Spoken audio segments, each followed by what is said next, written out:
I'm not here to tell somebody that you have no right to feel whatever, right? But at the end of the day, we should be honest about what it is. And so if we want to take a side or take the side of righteousness, I'm not trying to be right. I'm trying to be righteous. So we're going to be honest about, let's be honest about all the details in this, right? Let's not do a thing where it's like, we're not going to talk about this in truth at all.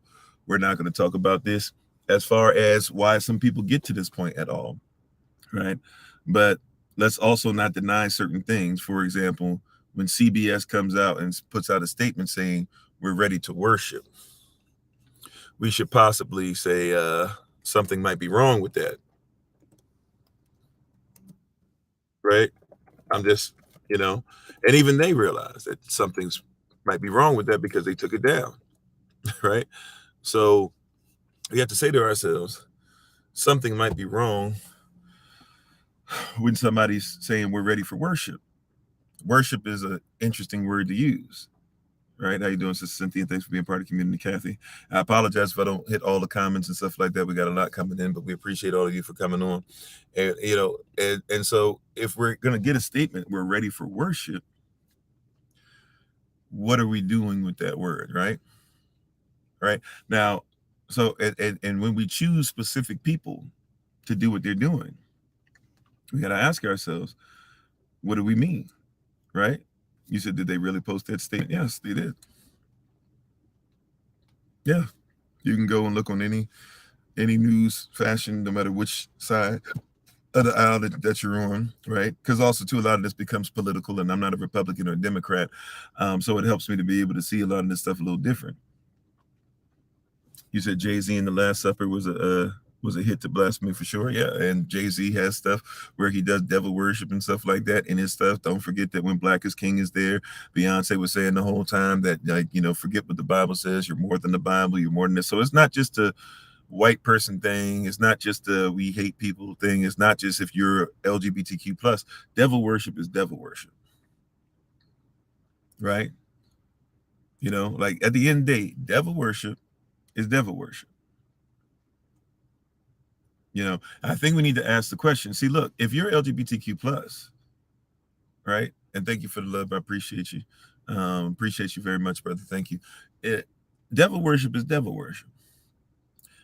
It's not saying that I hate you to say, like, why are you doing devil worship? And I think if we're not careful, that's what this is going to turn into, is everybody doing this weird anti-LGBTQ plus, or anybody that's LGBTQ plus thinking. I need you to ask yourselves, right? Especially, like, think about who represents you, right? Yeah, like, think about who's representing you. Even if you are LGBTQ plus, hear me and hear me well, right? Why would you want somebody representing you in a demonic fashion? I think that has to be the question you need to ask. Now, I get it. Some people trying to say, yeah, Janice from the Muppets, and even look up some stuff about Jim Henson as well that might be kind of like, ooh, I didn't know that. But I just want you to think, right? Even if that's what's happening, then maybe you should have a problem with somebody saying, I link you to the devil. See, here's the deal. Madonna is somebody who's constantly been using demonic influence quite often. That's why I literally just said, I'm not saying that. Did you catch that?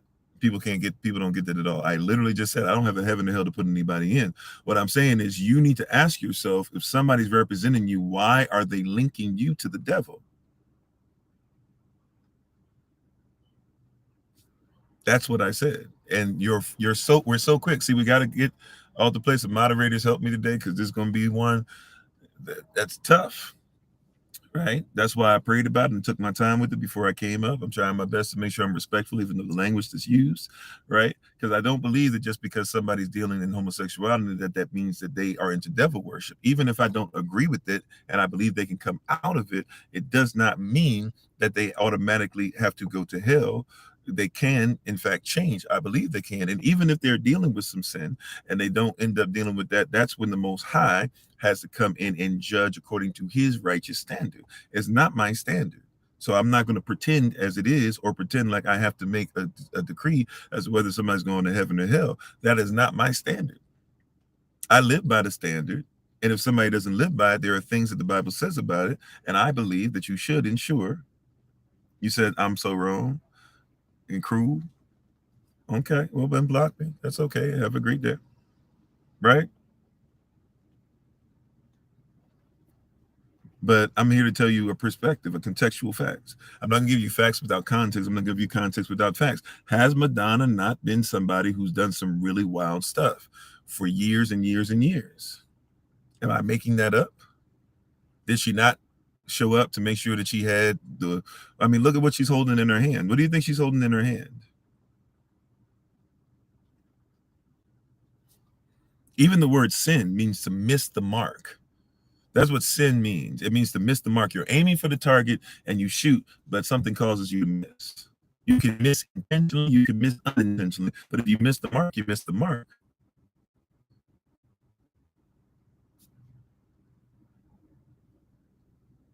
Right? And people have a problem with this. No, I'm not a Christian. A lot of Christians, they worship God. God is a Germanic deity that can be whatever you want. They worship Jesus. Man have Zeus, right? Like Pegasus is the horse of Zeus, is the daughter of Zeus, well, Jesus or Jesus, right? Because there was no letter J back then, even in Greek, let alone in Hebrew. So Jesus is not something that's ours. Jesus is something that belongs to somebody else. Now, people who worship Jesus or worship Zeus or can make whatever God that they want out of these men and women to make sure that they fulfill whatever desires that they have, they can worship them.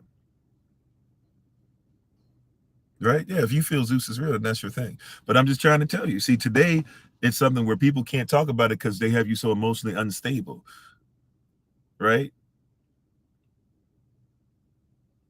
Right? They have you so emotionally unstable that you can't have conversation, right? They have you so unstable that you can't have honest conversation. It's like, for example, if there's little boys who are out there, right? Hear what I'm saying? If there's little boys that are out there who are now doing drag queen stuff in their own schools and they're going to strip clubs and being paid to do it. Not all strip clubs do this. Not all LGBTQ plus people even agree with this. Not all what do you call them, drag queens even agree with that, right? They tell you like a drag queen is supposed to be in a specific place. We don't do that stuff in front of children. Why are you guys bringing your children in front of that? But if they're little boys doing that because schools are allowing drag queens to teach it, should we not say, hey, that's something we shouldn't see? It's not, I'm not even coming against, although I don't agree with the drag queen phenomena, right? But I'm not coming against the drag queen as much as I'm saying, hey, do we not see that there's something demonic in that? Right, like you can be in somebody who's into the fetish of, you know, being heard or being this or being a something bottom or a something top or whatever you want to, I don't know all the terms, right? If that's what you're into, fine, but there's a bedroom for that. You see what I'm saying? Right, there's a bedroom for it. That's all I'm saying. Like, you don't put it on. Didn't everybody get upset with this, even though Kardashian still never got in it really any trouble or something like that, right? The whole Kanye thing probably was distracting you from that. But did you guys not see that, like, they were connected with a company that had like children having bears, and the bears were in attire that was not correct? I don't even remember the company name. Somebody can probably help me out with the company name. But are we going to act like this is not something that's happening? We're so busy being like, oh, you're attacking them. And no, I'm not attacking you. Look, I'm attacking the fact that this is something that came out. When you say you come to worship and you say you're okay with being unholy, see, can we get to the real problem? People don't really like this for this, but watch this. People don't really like what I'm saying. People don't really like what I'm saying here, but let me say it like this. Okay, you ready? Let's just be honest, right? Holiness is a standard. And if you're unholy, you don't live up to a holy standard. The word holy, hakodash, is talking about aleph being one. So we're going to be one with the Most High. As far as our cultural context, if this is not your culture, then it's not your conversation. I get it. Or it's a conversation you hate. I get it. Right? I get that you might not like the standard. We're talking about a standard, though. Holiness is a standard, is it not? See, and so if somebody says, I want to be unholy, you're saying, I don't like your standard. And I actually comprehend that. I comprehend that, right? So if you don't want the standard, but if you present that standard and you say to other people, now your standard's trash, and people react to it, you got to ask yourself a question. See, watch this. Let me not make it as simple as this as, oh, I'm just attacking them. Let's go to where this really started for me as far as when I started digging deep and seeing what people were saying.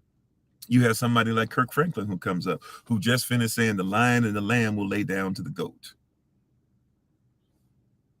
Right. Let's take it off because some of you were so quick. Oh, he's attacking, non-cis or non-hetero people or LGBTQ. Okay, fine. The lion and the lamb will lay down to the goat. And he comes out with something to where everybody's waiting for him to talk about it because he was there at the Grammys, this, that, or whatever. And he tries to totally mess with the conversation and say something else. And people who believe in the word of Yah are like, yo, Kirk, what are you doing? See, now we got to look at Kirk weird. We got to look at you. You keep talking about holiness, but you don't live up to the standard. See, you're quick to be like, oh, this is an no, this is an anti-unholy message. Holiness is something that's a standard. Being whole is something that's a standard. I believe in being whole in how you eat, how you talk, how you treat others, how you study, your context. You said read your comment. I'm sorry, there's a bunch of comments that pop up. If I don't catch your comment, I apologize for my humanity. If you'd like to try and put it there again, or if you'd even like to try and post it up, you can feel free to. And if I have the opportunity to, amongst many different devices I'm looking at and stuff like that, I will do my best to get to you. Right? You said, I don't know why, but you had a dream. Let's say I'm overdose. Well, perfectly Sam doesn't overdose. I don't know, but maybe there's something in that. I interpret dreams. I usually got to have more details than that, right? But I'm just saying, you got to see there's a mindset. See, we're talking about a culture. You think that it's just LGBTQ plus culture, as if LGBTQ plus is the culture. They come out, that comes out of a culture. You missed it.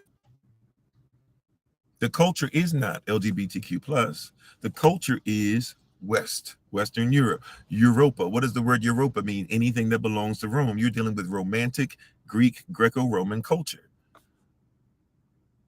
And people don't want to have that part of the conversation. See, in that culture, unholiness is the standard. Right? The word genre or gender, genre, is the same word. How you doing, Sister Laura? It's the same word. We're dealing with the same thing. Yeah, lack of boundaries and things. Sure, you're dealing with a standard issue. See, this is standard issue. And here's the thing that people are missing. You're trying to make it something that it's not, right? The issue is devil worship. The issue is devil worship. The issue is devil worship. Do you hear what I'm saying? Don't make this a thing where you're trying to fight and it's not what the issue is. Devil worship. Right? Devil worship is the issue. I'm not here to say that you can't hear what I'm saying. The issue, I got to say it over and over again because people miss it. The issue is devil worship. Even if you don't believe in there's a God or a devil, I need you to comprehend that the devil, and even in Western society, always represents the worst in the society. So when somebody says we're going to present the worst in society, I'm not even saying LGBTQ plus. Once again, get what I said. The issue is what? See, people are going to try to turn this out. The issue is devil worship. And is it not interesting that whether it be Sam Smith or whether it be Lil Nas X, did you not catch the Lil Nas X video that the issue is that they are supposed to turn themselves into the devil, just like people who are deists try to make themselves a god? Do you know what a deist is? A deist is somebody who believes that they can become a god. Well, you can become a deist too, where you make Satan your god, or the Satan, your god. And now all of a sudden you have made him what? You try to turn yourself into what you worship. Lil Nas X, he slides down the pole in this video. Why does he have to slide down the pole? Why does he have to start in Eden? I need you to comprehend the people who are making these stuff because there's power behind the throne. Lil Nas X is just a face. Sam Smith is just a face. Kim is just a face, et cetera, et cetera. They're just the face of something more sinister going on. Why did Lil Nas X start off in the video where he's in the Garden of Eden, right? Dealing with male stuff. Now it's male on male sex that has to happen in the Garden of Eden. Nobody says that's offensive, by the way, at all. Right? Nobody says, oh, that's offensive. Like, why can't we show what we believe without having to be offensive to somebody else's culture? We talked about this yesterday. Narcissism. And when somebody, if you feel like somebody's narcissistic towards you, eventually you will end up being narcissistic yourself. Right? If you're not careful, you'll end up being narcissistic yourself. Right? If you're not careful, you'll end up having narcissistic tendencies. They were narcissistic towards me. I'm gonna be narcissistic towards them. So why is it that you say it's wrong for the people to mistreat you, but then you turn around and you say, okay, I'm gonna put it in the Garden of Eden. I'm gonna have two guys now. Now it's gonna be two men having sex in the Garden of Eden. Then because of that, I'm gonna show now Lil Nas X going down and slipping down a pole. He goes down the pole. Down. He has to go down a stripper's pole. Right? He has to go down a stripper's pole. See, you're thinking that I'm saying that you're bad because you're LGBTQ plus. I want you to see that there's devil worship, right? He has to go down a pole. He has to slide down, make sure he's sliding down in very peculiar fashion, right? Or I'm sorry, very meticulously done fashion, right? There's no detail. They don't just do stuff randomly in a video or in a movie or any of that, right? He slides down a pole. He gets to the bottom. He's in hell. Then he does a lap dance on the devil. The devil gets attracted to it. Yeah, I hear you, babe. Yeah, a lot of people don't care about disrespect. That's part of the problem too, right? But the devil is attracted to it. They're telling you something. You think that was a mistake? Do you hear what I'm saying? Do you think that was a mistake? He goes down and he starts dancing. After he comes down the pole, he's dancing for the devil. He's dancing for the devil. This is devil worship, right? Madonna wore what she wore. Also, right now, these people are wearing the stuff that Madonna wore. That's why they have Madonna there. Madonna was the OG.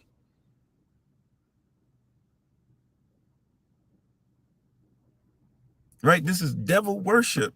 When Madonna was doing it with men, it was wrong. When men are doing it with men, it's wrong. In our culture. If this is not your culture, that's fine, right? I get if it's not your culture, that's why everybody has a right to be in their culture. But see, this is devil worshiper. Not only does Lil Nas X go down the pole, and then he does a lap dance for it. How then he breaks right during the end of the song, he breaks the neck of the devil. He kills the devil. There is no devil. What's the greatest trick of the devil? That's what this is saying. Y'all came up with. This isn't even scripture, but what do they say in their culture? The greatest trick of the devil was to get you to believe he never existed. Right? So Lil Nas X goes down the pole, goes down, and then he's sitting there, he does a lap dance, he gets the devil attracted, then he breaks the devil's neck. And then what happens after the song ends? Hang in there to the end of the video. What happens at the end of it? He's now has the horns, he's the devil himself. He opens his eyes, smoke comes out his mouth. Now he's the devil, Lil Nas X. Now, I can get why some of the people are frustrated by this, who are LGBTQ plus. Because a lot of people who become that feel like nobody ever showed them anything, taught them anything. A lot of them were mismanaged. When they had these feelings, nobody helped them to talk through these feelings, right? But I'm just right. So I have to be empathetic as well, right? I have to be empathetic as well. I have to say, okay, I get it that some of this stuff is wild, right? But you're not going to tell me that there's nothing demonic. And now, let's be honest. See, let's have honest conversation once again. This was not on something that children were going to watch. This is not on something that they weren't hoping. They did this hoping to get views.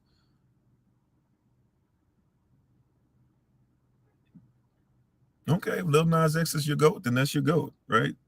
I'm one of the sheep. You can be one of the goats, and he can be your goat. The lion and the lamb, they bow down to the goat. So bow down to your goat, right? Make a god out of whoever you want. But see, I don't worship God. I worship Elohim. You said be better parents. Okay. I mean, well, I guess what does that mean? That means that See, my child didn't watch it. It doesn't mean that it's not problematic for my people.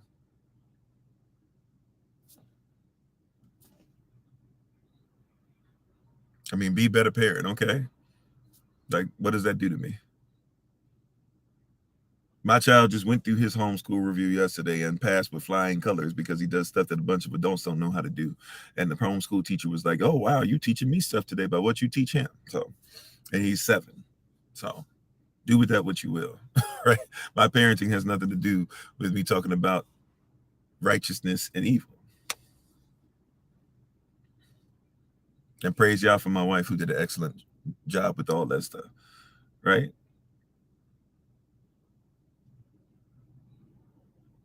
You see what I'm saying? But this was on the Grammys. This is on the Grammys. What is the Grammys for, by the way? What is the Grammys used for? How do you win a Grammy, by the way? How do you win an Oscar? How do you win any of these awards? Somebody help me out. How do you win this stuff? Come on, see, let's have honest conversation. How do you win an award for this? You don't win just because you're the most talented. The most talented people often don't win Grammys.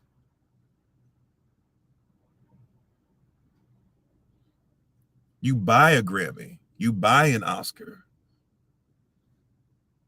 you buy an MTV award, you buy views on YouTube. When somebody has 20 million views, you're like, wow, they pay for that. You know, like I could do that. I don't have AdSense up anymore because I don't want YouTube to try and control my stuff. But I know what it is that when I was first starting out, I tried some of that stuff on Facebook, on IG, on YouTube, etc. Never did it on TikTok. By the time I got there, I was already aware of how to do stuff to make social media work. But you know, you can buy views. If I want a video to have 10,000 views, I just got to put the money into it.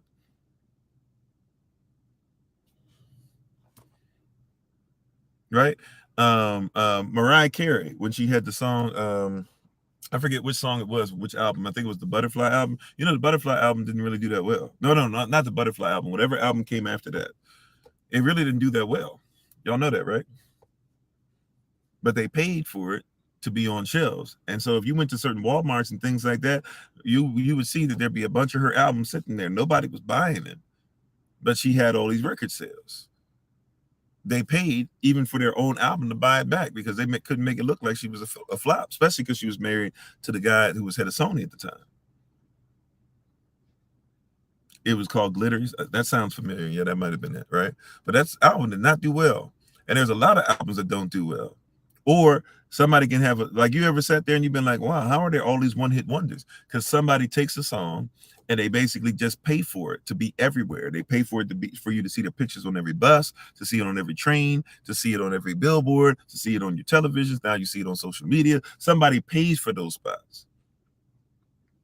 You think that because a video got 10 million views, that means it's nobody. No, like people pay to get 10 million views. Some of those views are literally just because somebody, like there are actually companies, go look them up. There are companies that have formed that basically say, hey, if you want views, pay us this much and we'll make sure if you pay us $10, we'll get you this many views. You pay us 20, this many, 50, this many, 100, this many, 1,000, this many. And people will do it with the hopes of going viral once and hoping that therefore from that point on they'll get videos. But yeah, a lot of times the groups have started using bots. A lot of your bots you think come from YouTube or TikTok or IG or Facebook or wherever. A lot of them come from these companies that have created all these fake accounts to go on and be like, oh yeah, I like that, blah blah, and then they go to other things. They send them to other things, send them this and send them that. That's where they come from. A lot of them came from.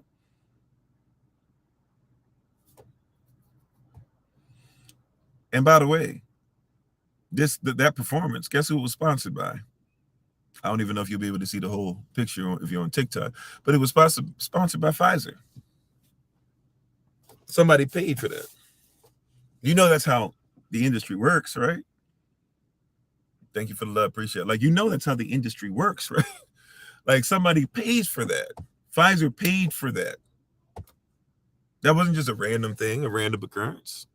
Yeah, somebody got to give a sacrifice. Somebody's got to give an offering. Pfizer paid for that to happen. Y'all think that sacrifices only exist with people with biblical principles. People give tithes and offering all the time. right? There's a lot of songs, like there's a lot of one hit wonders out there that y'all have tried to figure out in your heart. I know you have before. How in the world is so and so song? I don't even remember the lyrics to blah blah, but I remember I used to listen to it all the time. I don't even like blah blah like that. Why do I listen to this stuff so much? How do I know that song? But I don't, because it's paid to be everywhere. Amazon owns iCloud. By the way, it's even with your government. You know your government is sponsored, right? Right? You know your government. Pfizer paid for the Unholy performance on the Grammys, is what I'm trying to say. Like, this stuff came from somebody. Somebody gave an offering. And thank you again for the love. Appreciate it. Somebody gave an offering for that. Somebody has to pay for that in order for that song to keep going. You don't think of it that way because you don't use those terms.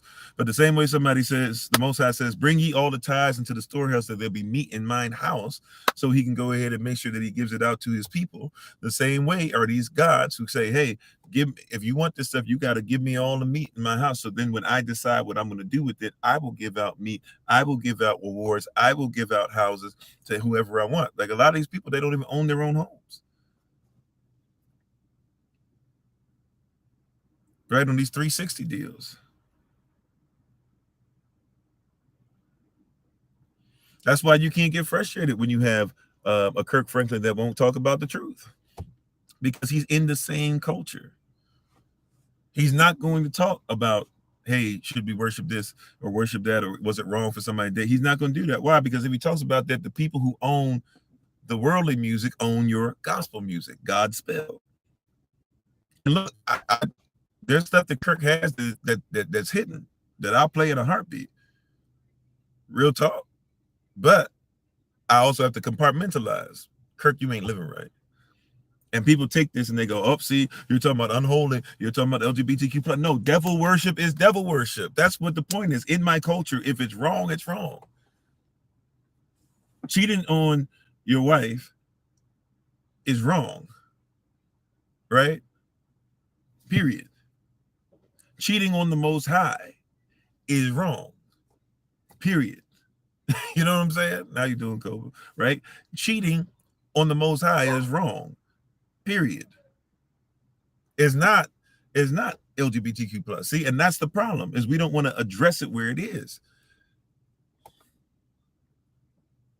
Watch this. If a woman is exposing too much of herself in front of young children, it is wrong. If a man is exposing too much of himself in front of young children, it is wrong. If a cisgender person or non-cisgender or a binary or non-binary or an LGBTQ+ person is exposing themselves in front of children in the wrong fashion, what should we call that?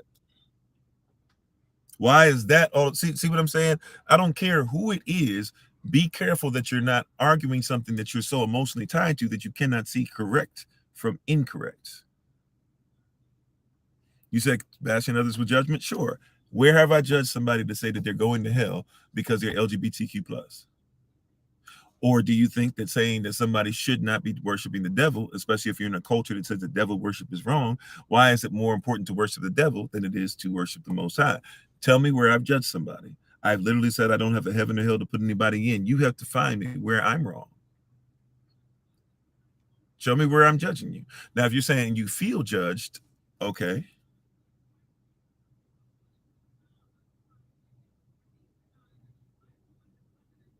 But to say that I am wrong because you feel wrong, see, that's when we get into a place where we can't have honest discussion. Can we just have honest discussion? By the way, what's so great about hell? Why is it that we glorify it? Let's just, can I just ask a question? Why are we glorifying hell? Tell me what the great thing about hell is. Like, if you don't even believe in hell, why would you glorify it? Just a question. Help me out. Let's have honest dialogue. Why should we glorify something that we don't? If you say you don't believe in it, why should we glorify what we don't even believe?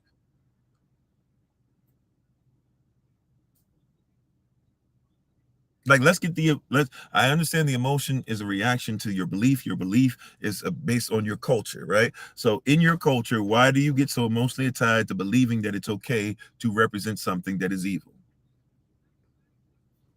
Why is somebody burning something that we should put out there to say we're living righteous. I'm just asking questions. Help me out,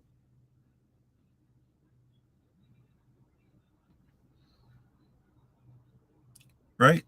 I'm just honest question. Help me out. You see what I'm saying?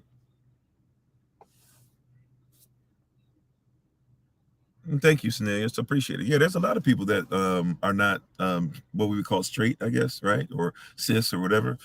Forgive me, like I said, I don't know all the terminology. I'm trying to learn, and trying to be respectful, right? But there's certain beliefs that I have, right? But there's what I'm trying to tell you is that we're arguing. Like, why do you argue that the gay person has to be represented by unholiness?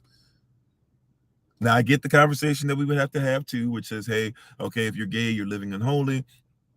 We can and we can dive into that more likely today than not. I actually have to get on the road in a little bit, so it'll be a little shorter than what we normally do, even though a little bit is relative for us, right? I still got a ways to go, but we can get into that part of the conversation too. But first things first, I'm just asking, as a gay person, why do you want somebody like? Why would you be like, hey, I want now? If you're saying anybody should be able to do whatever they want, I actually agree with you to a certain extent. You said unholy according to my beliefs. Sure. Okay. So what are your beliefs about what holiness is? What's your belief in what holiness is? It's like, see, really, let's go deeper than that. Let's go deeper than that. All right. Let's go deeper than that. It's not even about what your belief on holiness is. It's about if you believe in such thing as morality. And now, if you believe that something's moral, then we got to ask you what your morals are based on. And by the way, everybody believes in morality. Because if you didn't believe in morality, you wouldn't be saying why somebody's right or wrong. So everybody believes morality. There's a moral way to cook a steak, is there not? You said holiness is determined according to your belief. No, it's not. Or well, actually, I'll give you that. It's according to your beliefs. Sure, your beliefs are based upon your culture. So in my culture, there is something called holiness, hakodash, we would say, but holiness nonetheless. So I would agree with you on that. We have agreement on that. So therefore, what is it that lets you know that this is holy? Or what is it that tells you that unholiness in your culture is something that you should lift up? No, no, no. What is it in your culture? See, you say it all begins with you. You're not self-made. You weren't made in a vacuum. What is it in what you're living in or was raised in or whatever is telling you that unholiness is a standard you should live by? Let's have more direct and honest conversation. I like that. You're using words a little better than many would. So what makes unholiness better than holiness? Your culture. Okay, so what in your culture? See what I'm saying? Now we're not answering the question. I don't think you mean to because you've been somewhat honest, right? And you're even using etymology correctly. What in the culture that you come from is determining what unholiness is and telling you that unholiness is actually better than holiness or better than what somebody else in their culture determines holiness is.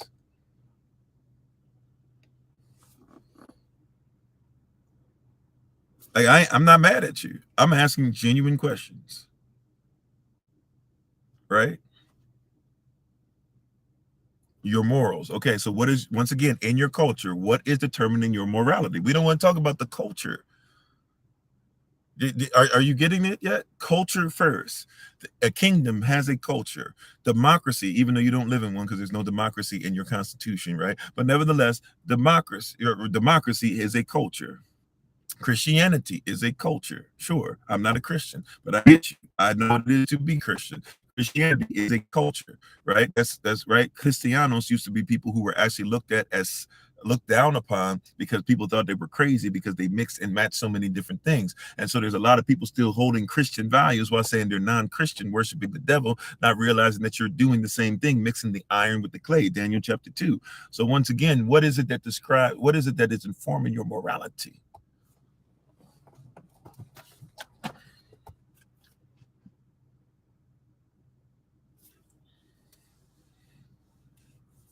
What is it that's informing your morality? See, I said something earlier, you might have missed it if you just came on. You said culture is simply accumulated human practices. Yeah, people try to use that as a thing, but either way, fine, it's accumulated. Do you know where it came from? Can you tell me where it came from? See, I know what it is to be romantic, for example. I'm not romantic because I don't romanticize anything because I'm not Roman in culture. Like I can tell you that for a fact. I am not romantic in culture. So somebody says, "Oh, I want to be it's so romantic. Let's have a candlelit dinner." Poor people couldn't afford candles. So if you could get a candle or make one, you would doing big things, right? But I'd rather just see my food. I don't need it to be dark in the room, right? That's romantic. It's a culture. It has nothing to do with my culture at all. And it has nothing to do with really making sure that somebody gets affection. I can be affectionate in a room with light in it. I can make sure somebody eats with a room with light in it. You said you're the author that defines your reality. So once again, you feel like you were made in a vacuum. I wasn't made in space by myself. I was made by a culture, and I even learned things of another culture. And I respect cultures enough to say, why don't we do these things? So I know what, see, in my culture, holy is Hakodesh. Says who? Says me, based upon the people that I learned from, based upon who I decide to lift up, based upon the one that I decide to worship, just like you. You decide, just like what you said, right? Let's agree on this. You decided to do whatever you want to do and say that whatever you want to do is the standard. I've decided that something is greater than me, so I listen to that standard. Either way, it did to start with a decision with both of us, right? Right. It's decided with a decision that both of us made. You've decided that you're God. I've decided there's something greater than myself. Either way, we both decided. You're absolutely correct. So you decided you're God. So you be your God, but you're not mine. Therefore, you're not my standard. I've decided that too, just as you've decided I'm not yours, which I shouldn't be. It should be something greater than me, according to what I'm saying. But you don't know what I mean when I say greater than me, because you tried to make me fit Christianity rather than actually realize who I am, what I am, who I come from, and what we believe. Therefore, no, we don't see. Okay. Thank you so much. I'm done. Like, you got it. You can win. Like I said, I'm not trying. I said this earlier. I'm not trying to be right. I'm trying to be righteous. And righteousness in my culture means right, lawful standing, whether it's kingdom law, marital law, universal law, natural law, substantive law, public law, private law, common law, law of attraction, law first mentioned, et cetera, et cetera, et cetera, right? Law of equity, admiralty law. I'm about laws, and laws don't give rights. Laws protect rights. You have the right to do whatever you want, right? But I'm protected when your rights try to infringe upon mine, just like you are protected. So you do what you do, and you have a right to do whatever you want, including make unholiness your standard. It is not mine. But you have the right to do whatever you want. It doesn't have to be my standard.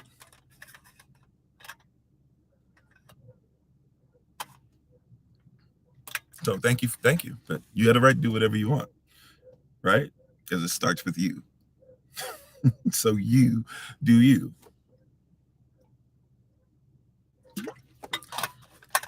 And as much as you don't think it might matter, I still pray for you and have love for you, right? But people don't want to talk about holiness. Holiness, there's a standard of holiness. There's a standard of holiness. There's a standard of holiness. If you want to be unholy, what you're saying is, I don't want to be part of your standard. And hey, I should see that and say, thank you for letting me know out loud. You go ahead and you do whatever it is that's stereotypical of somebody that has no standards when it comes to the Most High. What is your religion? The word religion just simply means a legion of people that repetitively do the same thing. If you mean, what do you call yourself? I mean, I could say Yastel, I could say Shri, I could say Ashanti, I could say Igbo, I could say Alakituya, I could say, the list goes on and on and on. Cherokee, whatever. Yastel, Israel, whatever, right? Followers of the way, SOC, whatever it might be, right? See, even when people say religion, and thank you for the love, appreciate it. Even when people say religion, you don't even understand what the word means. A legion of people that repeat the same thing. I'm drinking water right now out of a copper cup.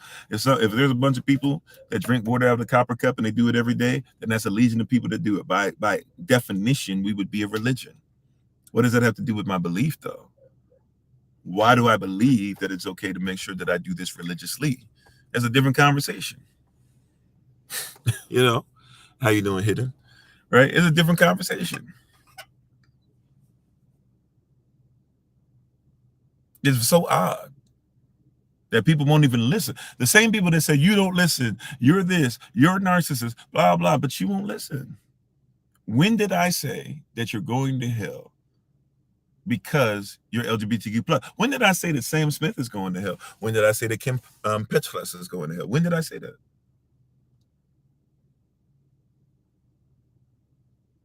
See, I want you guys to see that people aren't even arguing with what you're saying. They're arguing their own belief system. When you say this and you say something about somebody's culture, people know that their beliefs are attached to their culture.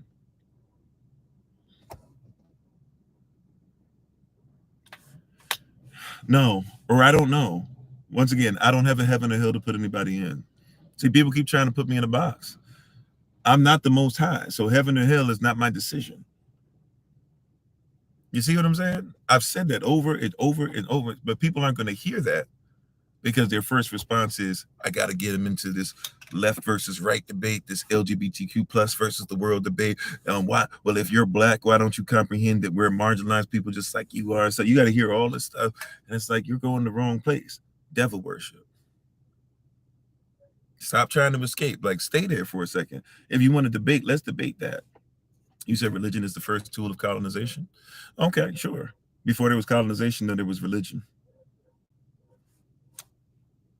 But yeah, they do send people in to say, hey, you got to be part of Roman Catholic Church, boom, boom, boom, boom, whatever, whatever. That's how a lot of this started. Yeah, sure. All right. But even before they started giving a whitewashed version of the Bible and using iconoclasm to get where they were, we still had something already in place. Right? Like, I'm trying to say about devil worship, and people keep talking about everything else. Because you comprehend, even if you don't get it in what you would call your consciousness, you know, in what you would call your subconsciousness, you still comprehend that, hey, if he's talking about the culture, he must be talking about beliefs. And if he's talking about beliefs that somebody gave to me, then I got to be emotional to fight about it. And if I've got to be emotional to fight about it, then I've got to feel some type of way. And if I've got to feel some type of way, it's going to get me in some kind of mood. And therefore now, because of my mood, I'm going to have effort or energy that I put towards making sure that I put habits together to be able to make sure that I get further away from what the culture that I'm fighting for really is in the first place.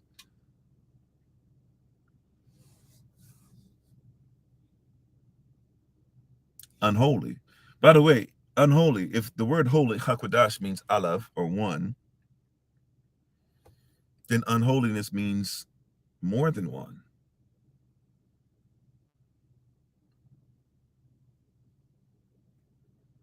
That's the standard of capitalism, by the way, is it not? See, y'all don't want to. We see people don't want to go. People don't want to have honest conversation. Let's go there, right? If holiness means one, right? That's basically whole. Put a W before that H. Whole. Holy is WHOLY or WHOLLY, whichever way you want to spell it. So if holy means one, then unholy means what? Division. Do you hear what I'm saying? Yeah, let the Holy Spirit, let her unlock that. Let her give you that moment, right? Like, if holiness means one, then unholiness means we can't be one. If holiness means one vision, then unholiness means division. Yeah, and the song is literally about adultery. Didn't even get a chance to go there. Thank you for that. Right? The song is literally about two people that should be one doing everything else except it. And so when they said for all the unholy people out there, they got you guys tricked. Y'all don't even think about the fact that the song is not even dealing with LGBTQ plus, but it's about being unfaithful and lifting up being unfaithful. Because hey, everybody's unfaithful, so why not just keep being unfaithful? That's what it's about. You said, or is he just coming out from a place of entertainment? Once again, what is the song about? He'll tell you all this stuff. What is the song about? What do the words mean?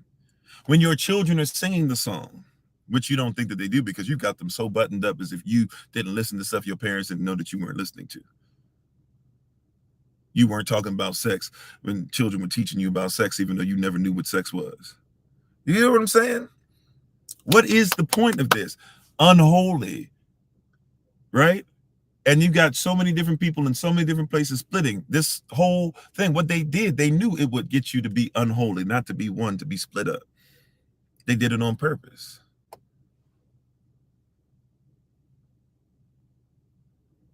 You said they're not praising it, they're calling the guy out that's doing it. Okay, all right. Praise it. Matter of fact, let's do this. Because I'm not gonna pretend I know every lyric of the song. It's pretty simple. Let's just look at the song and let's see if the song is something that we need to be listening to if we're trying to be holy.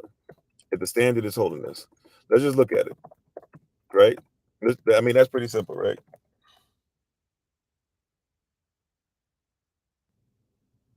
Right? Let's just do that. That's pretty easy, right? Easy work. Mummy don't know daddy's getting hot at the body shop doing something unholy. He lucky, lucky. Yeah. He lucky, lucky. Yeah. He lucky, lucky. Yeah. He lucky, lucky. Okay. Let's keep on going, right? Because somebody be like, oh, that's just the beginning. A lucky, lucky girl. She got married to a boy like you. She kick you out if she ever knew about all you tell me that you do. Dirty, dirty boy. You know, everyone is talking on the scene. I hear them whispering about the places that you've been, right? And how you don't know how to keep your business clean. So is the person saying that it's bad here? Or, hey, you don't know how to keep your business clean. What is the business, by the way?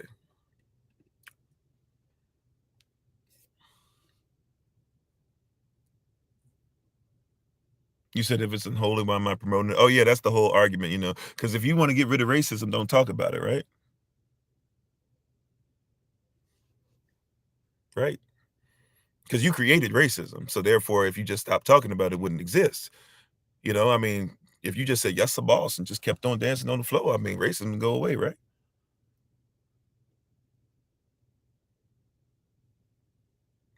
Okay. I mean, that's the same argument. That's what it sounds like. If you're black, shouldn't you comprehend what the LGBTQ plus community goes for? He's going through the same thing that your people went through when they just tried to express themselves. Sure. Is anybody hanging them from a tree? I don't think so. But anyways, let's keep on going though, right? Let's keep on going. Like I said, you don't have to agree. I'm not here trying to get everybody to agree. But let's look at what it says. Okay. So mommy don't know daddy's getting hot at the body shop doing something unholy. He's sat back while he's dropping it. She be popping it. Yeah, she putting it down slowly. Ooh ee oh.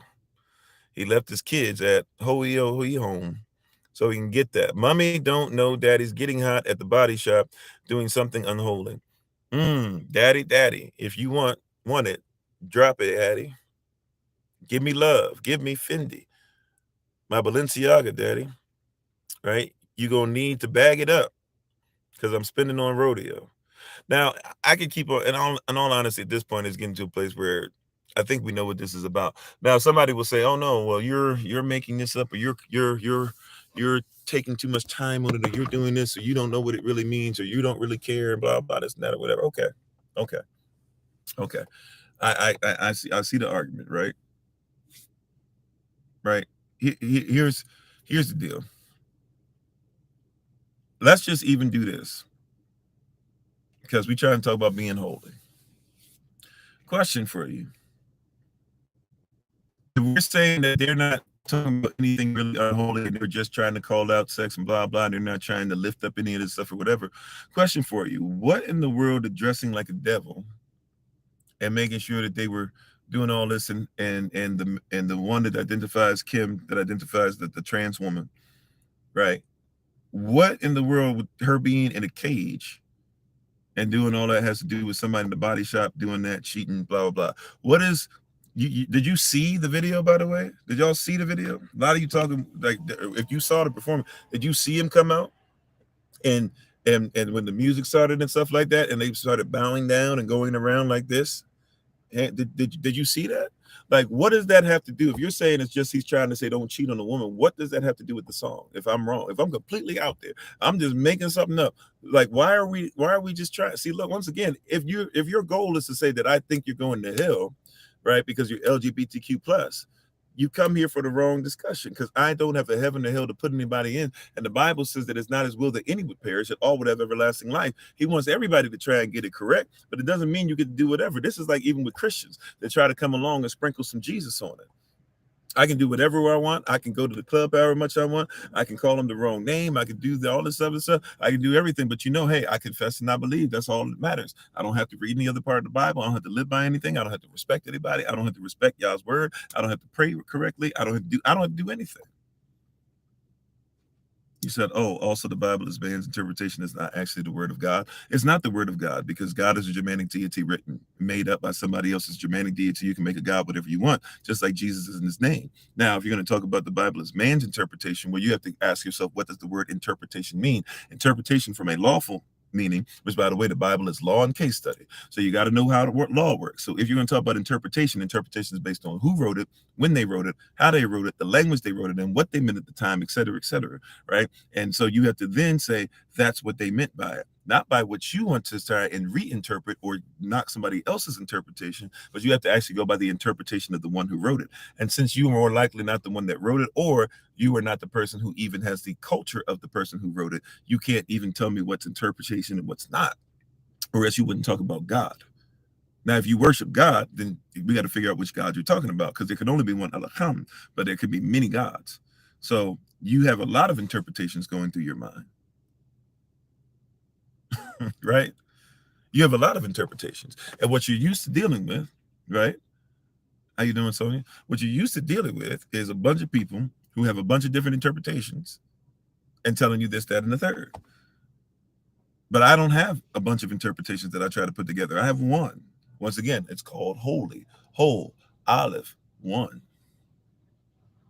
Singular focus.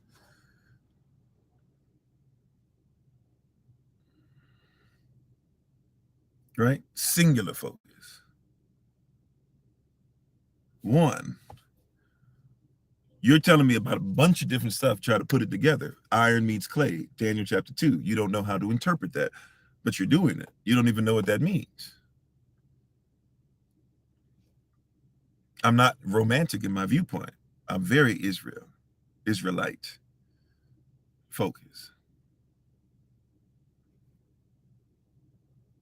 And it doesn't mean that because I'm an Israelite, others can't be grafted in, right? But if you're going to be grafted in, you got to be grafted into the tree. If you try to graft something into a tree, if you want to graft unholiness into holiness, the tree will fall off. You can't have both, or the limb that you're trying to graft on is going to fall off. It can't work like that. So if unholiness is your standard, let that be your standard. Stand for that standard. By any means necessary, stand for that standard. Right? Live by that standard. What I'm saying is there's some people that do not want to live by that standard, and that's the part that gets people upset. It's really weird that people who say, let us live by our standard, get upset when other people say, well, let us live by ours. And then they say, right?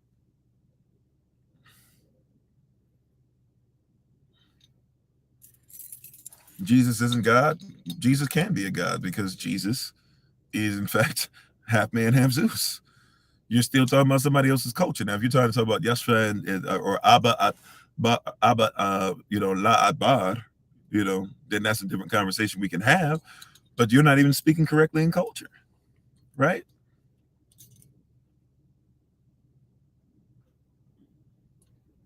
Jesus is not a name. It's not even the name of Yahshua. Or some will say Yeshua or Yahushua, Yahush, or I'm sorry, Yahushua, et cetera, et cetera, et cetera. That's not even his name. So if you don't know how to go back and look at what was originally there,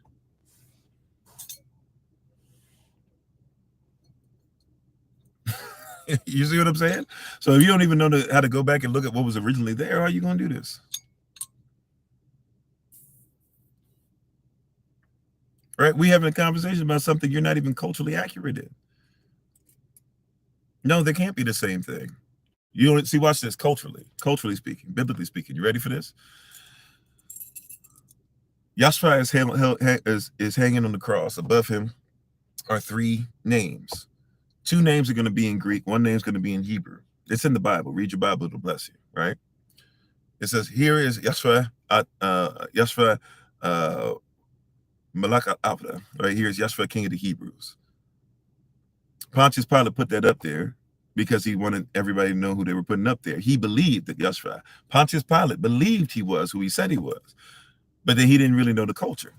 So he also then has in Greek and in Latin because it was already being gentrified. Remember, he's the governor of Israel, and King Herod and his sons, right, are not Israelites either. They are gens, which where we get the word Gentile from, right? But they're the original clan, gens, right? So, so they have a, so they had their conversation, whatever. And Yashua talks to him. He impresses him. His wife has a dream about him. He has a dream about him. So he has 3 times. He puts that up. Here's Yashua, King of the Hebrews, up top. But then in Greek and Latin, he says, here is Yesus, or here is Yesu. Why? Because he knows that he's not of this earth. He says that he is. And so in his mind, what does that mean? He wants everybody who speaks Greek and Latin in the country, and thank you for the love, everybody who speaks Greek and Latin, he wants them to know who's being hung up and that it's not his fault. That's why he washed his hands, right? He dipped his hands in the bowl, washed them, and said, this ain't got nothing to do with me. And so he puts there, this is half man, half Zeus. So that even people who don't know Hebrew, don't know the culture, even people like himself, he says, you will know that I have nothing to do with this person who's going back to Zeus, because his kingdom is not of this world. Right? But when you don't know the culture, how do you interpret? Remember, somebody was arguing earlier, interpretation. You don't know how interpretation works. You have to know what the person meant when they said it. How do you interpret something only by your standard when your standard is found wanting? Or I'm sorry, it's found lacking, and therefore I'm found wanting by your culture. Heck, by your culture, you don't even know that black, colored, Negro, or African American are all fake people. Western law says that. Why would I want to be part of that? Why wouldn't I want to be a non-citizen national? Do you even know what I'm talking about? Why would I continue with a culture that doesn't even like me, but then says that somebody who's like me can't even be represented correctly, but we got to be unholy, unlike him? Why would I be part of that? Did you catch that? Right? Why would I want to be part of something that doesn't even want me to see me in myself? But when somebody wants me to be unholy, unlike myself, now we need to lift it up, right? Now we need to make sure that we dance to it. Now we need to make sure, right, that we award it. And if you say anything about it, how dare you? You're crooked. You're the one that's bad. You don't want to be like what they say a virgin is.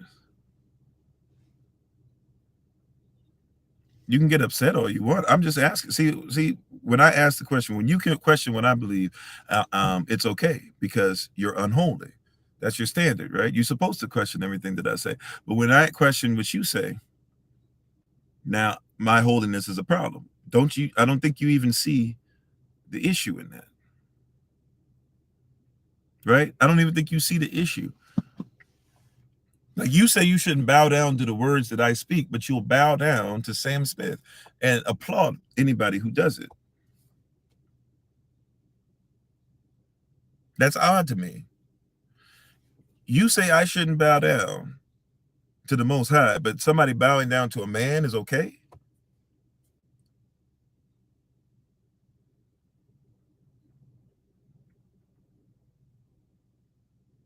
I mean, just question, just question,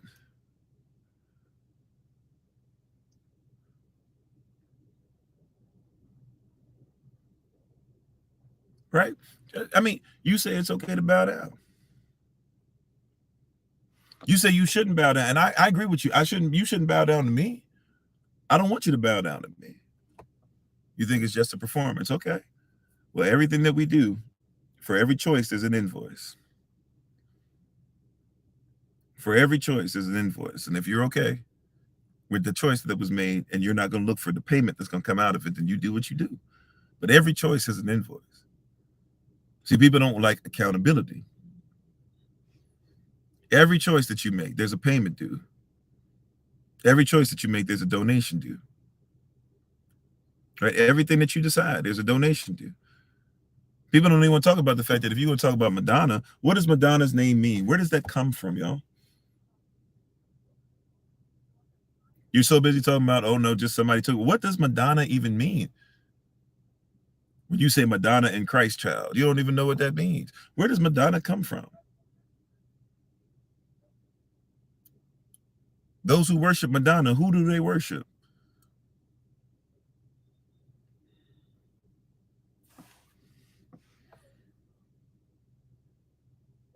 Look at Madonna sometime. Look up Madonna sometime.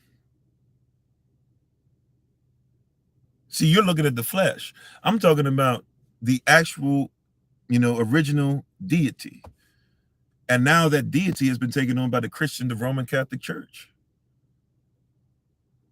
Right?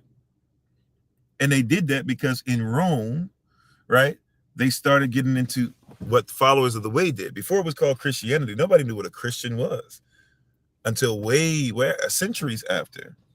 At least you got to give me a century, if not 2 centuries, after the death of Yahshua Mashiach. Nobody even knew what a Christian was. You don't even know that, right? By the way, when Beyonce in Black is King keeps showing herself with her child in that same picture over and over again that keeps popping up, she's saying she's Madonna. She's putting the Madonna spirit on her. And people be so busy worshiping the Bay and being part of the Bayhive that you didn't even see what happened. She calls herself Bayhive, bee. Now, there was a goddess even in Nordic theology that tells you that a bee is a goddess. There's a goddess that's a bee, right? In Greco-Roman deities and deists, they had those as well. Well, they weren't called Christians. They were never Christians. I'm not going to say before they called themselves Christians. They were never Christians. Right? The word Christian was written in your Bible twice, and technically, even when it's written in your Bible, when it was written in, it was only written in when somebody was saying, y'all need to start acting better than what you acted, if you read them correctly. But the word Christianos, it was something that's talking about people who mix iron and clay. Iron represents Rome, clay represents the word of Yah. But Beyonce keeps having that picture with her and her son in the same thing. And if you listen to the beginning of it, she says, it's bigger than you. You're bigger than the Bible. You're more than this. And then the same person who's the Madonna in Black is King, what does she start doing? She starts all of a sudden wearing a snake around her, the same way that the red demonic stuff is doing. And you start seeing red demonic bikes going ahead and being there.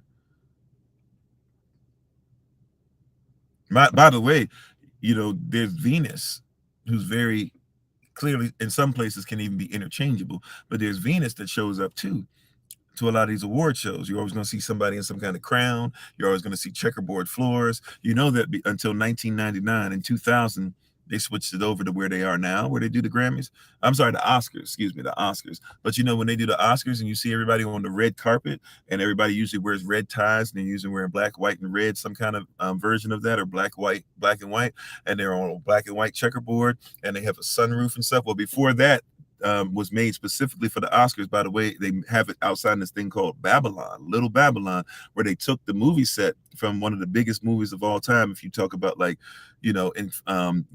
rid of inflation or just for inflation, one of the biggest movies of all time was about this thing that happened in Babylon. They made Babylon. They literally made a whole movie, set it up exactly like Babylon used to look, at least the best they could off the records they had.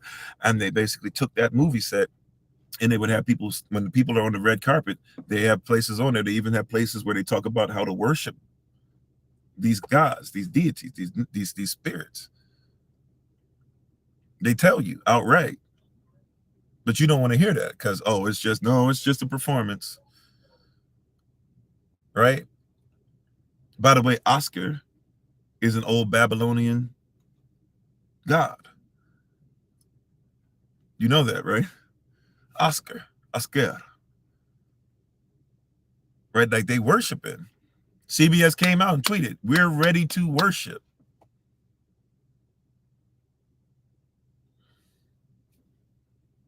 You think that this stuff, like, why is everything red? Red carpet, red ties, red. The president wears a power tie. What is it? It's red. It's about bloodshed. It's about sacrifice. Beyonce was supporting Africans deity. Okay, all right. Well, ask Beyonce why she kept making sure that she was taking a Eurocentric goddess pose. Now, Madonna, did she come from Africa, or is she part of an African Euregia? Because we don't have gods in Africa, by the way. You know that, right? You have Euregias, you have Netures, you have different things like that on Yon Capone, Nancy, et cetera, right? You talking about something else. But I get what you mean, I guess. That you got to ask what shape. And even if she was taking that shape, let's just do it like this. Even if you say it's an African, which by the way, African is big, so you won't give me the tribe. But okay, the tribe that you're talking about that it comes from, it's not Madonna. It's actually blah blah blah. Okay, cool. Is that who you worship?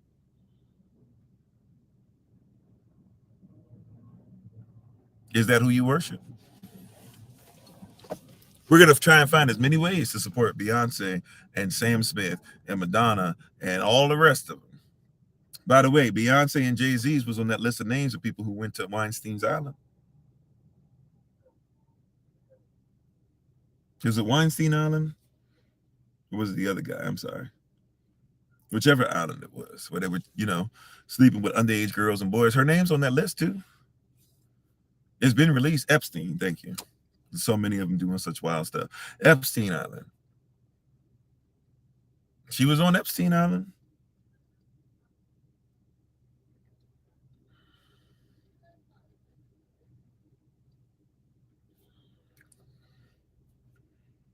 I'm just saying. So if she was on Epstein Island, why are we trying to? You see what I'm saying? We're not going to act like she's sitting there telling you, I woke up like this, but then she got all the plastic surgery. Did you really? I'm just saying, you don't want to find fault in anybody. Look, I'm just a man. I'm a human being. I make mistakes. I fall short, but I'm not going to act like it's okay to have. I'm not going to act like unholiness is okay. If it's okay for you and your culture, then let it be that. But it's not okay for us. And it's all right for us, the same way it is for you to say, I don't like that you guys don't accept everything about LGBTQ plus, but it's okay for me to say, I don't like the fact that you don't accept everything about holiness. But it's not, once again, it's not even about LGBTQ plus. If somebody gets that in their spirit, you'll be able to be delivered from some stuff and start looking at some things properly. I'm not sitting here telling you that even though, look, I don't believe that, somebody should make the decision to become transgender, but hey, they have the right to do whatever they want to do. What I'm telling you is be careful about devil worship.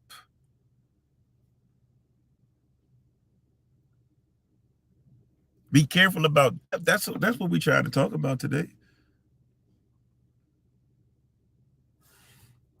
Right? It's deeper than what y'all are talking about. You're defending something where somebody dressed up like a devil and people were worshiping them.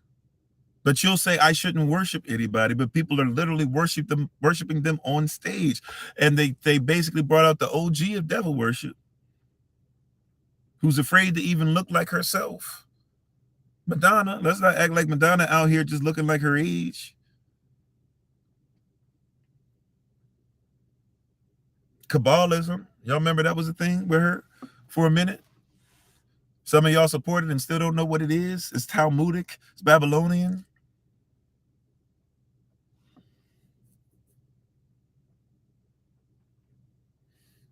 Right? Like, do you not forget who this is who's popping up on your screen? Yeah, I mean, there's people who sing songs about it. What's the girl? I kissed a girl and I liked it, whatever that girl's name is or whatever. Did she not tell you in the song that she sold her soul to the devil? Do you not know, by the way, that gangsters on the street sell their souls to the devil? Okay, she's 64 years old. I'm sorry, excuse me. Does she not look 64? She looks 64. There's nothing that she's doing to her hair, to her face, any of that. Do you not see that her shoulders are hunched up some? I'm not saying she can't look great for a 64-year. I'm like, dang, though. Everybody's so busy about talking about who they are. But you got Katy Perry. Thank you. Right? But you guys are not willing to say, like, people are giving you false stuff. You said devil because she kissed a girl. Did I say that at all? I said, did she not say that she sold her soul to the devil? She said that. His lyrics. She explained it.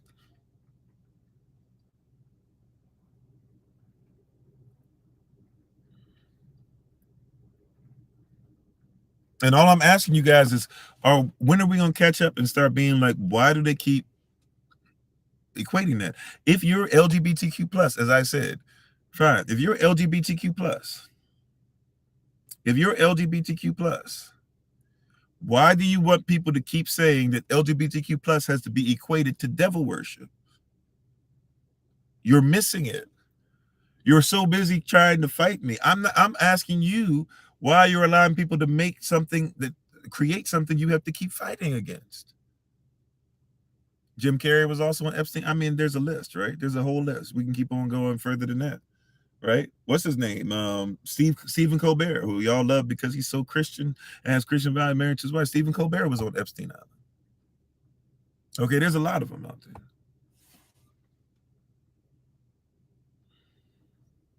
Yeah, choose you this day who you'll serve. Yeah, I'm with you. Obama, Clinton, a lot of people on there.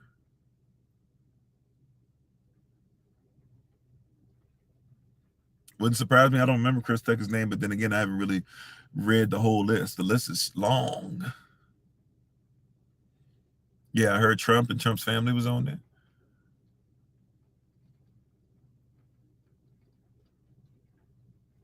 Right. So all I'm trying to tell you is that if you're going to do it, I'm asking, why is your standard unholy? That's the question. Why does your standard have to be unholy? Why does your standard have to be? That's all I'm asking. Why is your standard unholy? Right? Why is your standard unholy? That's all I'm saying. Why is that standard unholy? That's that's a question right there for you to have to ask, because nobody's asking that question. Nobody's telling you that, hey, if your standard is unholy, that means that it's something that divides by definition. Holy means to be whole. Aleph, one, hakwadash. To be unholy, therefore, means what? To be not hakwadash. To be split up, to be divided.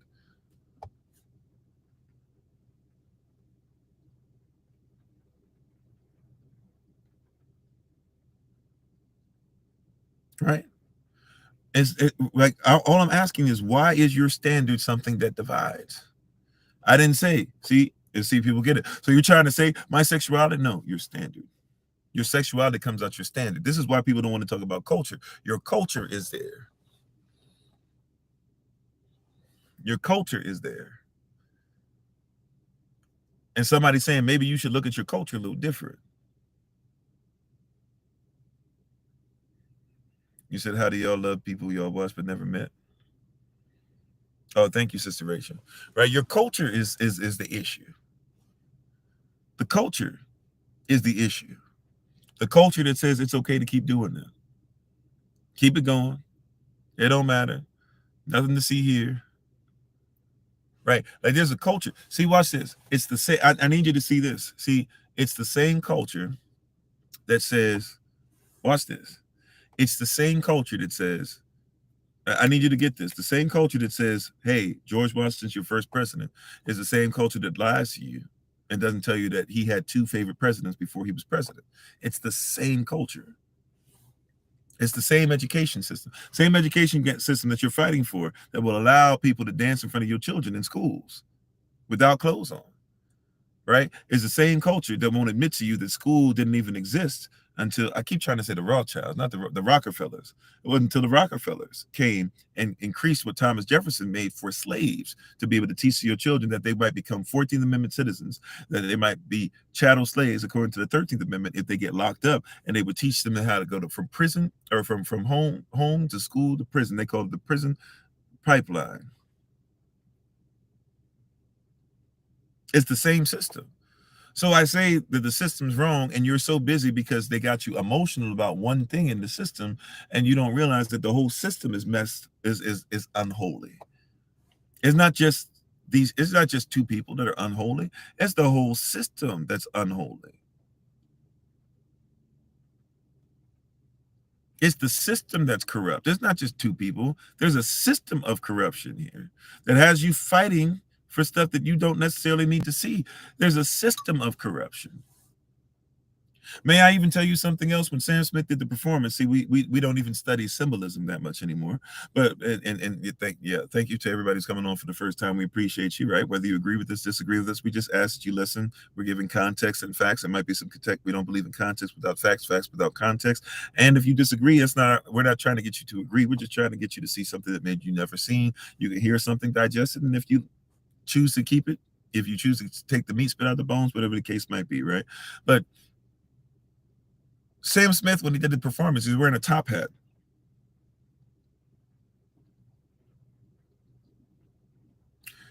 A lot of people just go, oh, that's, oh, now he's just looking for, no. Sam Smith, when he did his performance, he was wearing a top hat. They don't make mistakes. Not at the Grammys, not at the Oscars, not when they make music videos, not when they make videos, right? I'm not saying they don't make mistakes as far as you might not see you'll see a Starbucks cup what is that, what was that show that everybody was watching on HBO? Game of Thrones. There you go. Right. I'm saying that they don't make mistakes as far as when they put something in front of you, they want you to see it. You said, oh, now we can't wear top hats. See, people are going to the whole thing about he was wearing a top hat. What does it mean when the house Negro wore a top hat? What did that mean? They're telling you stuff and you don't want to listen to it. You don't want to hear it because you're so busy trying to do this. What did it mean for the house slave, the house Negro, to wear a top hat?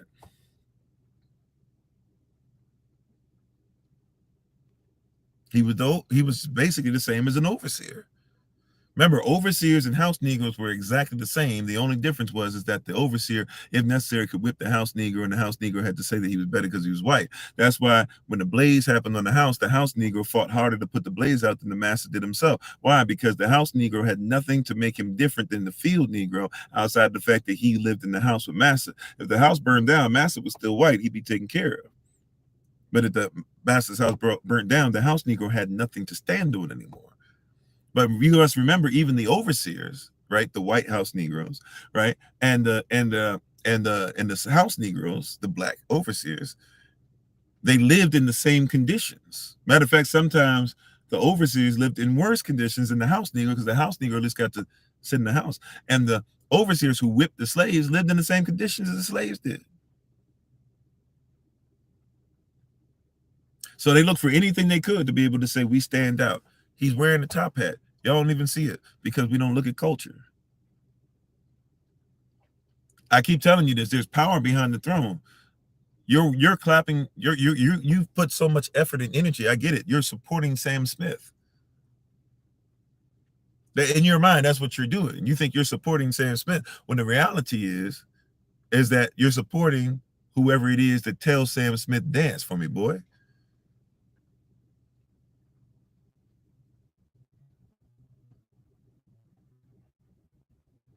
Right? That's what's going. He said somebody said dance for me, boy. And they put out a commercial for y'all, and they said, watch them dance, boys and girls. We got a show for you tonight. We're gonna worship. And you think you're worshiping Sam Smith, but you don't realize you're worshiping something greater than Sam Smith. That's why I keep telling you, I don't worry about having to be the end all be all of anything.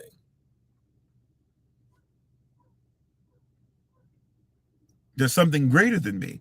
I am willing to be controlled. I can't control what I serve. I cannot serve what I control. If you're going to try to take control of something, you can't serve it. So I decided to serve something greater than myself and allow them to have control. Well, so did Sam Smith. He knows how this works. Only difference is we serve two different masters. I'm sorry, June, you see. I blocked you on TikTok for saying how young people. Oh, I didn't block you. But if the moderator did or whatever, I can try and see if we can figure that out some other time. I apologize for that.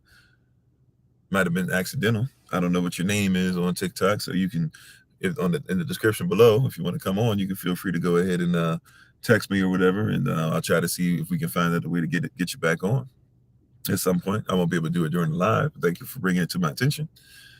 Right? I don't know exactly what you said, but we can talk it through if you want, or you can just text me information and we'll try to see if we can get it. Right? Well, here's what I'm trying to say. You think you're supporting Sam Smith.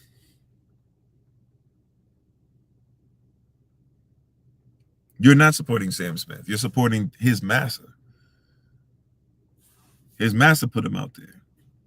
It's like when you think you're supporting the president. You're not supporting the president. His master put him out there. Joe Biden is a what? Somebody told me Madonna was 64. So what Joe Biden is? He's 60 something, 70 something, 80 something. I don't know. But Joe Biden is just somebody out there being thrown out there by his master. He's been working for Massa since he was calling y'all super predators with Hillary Clinton, who was working for Massa too. Y'all forgot about that?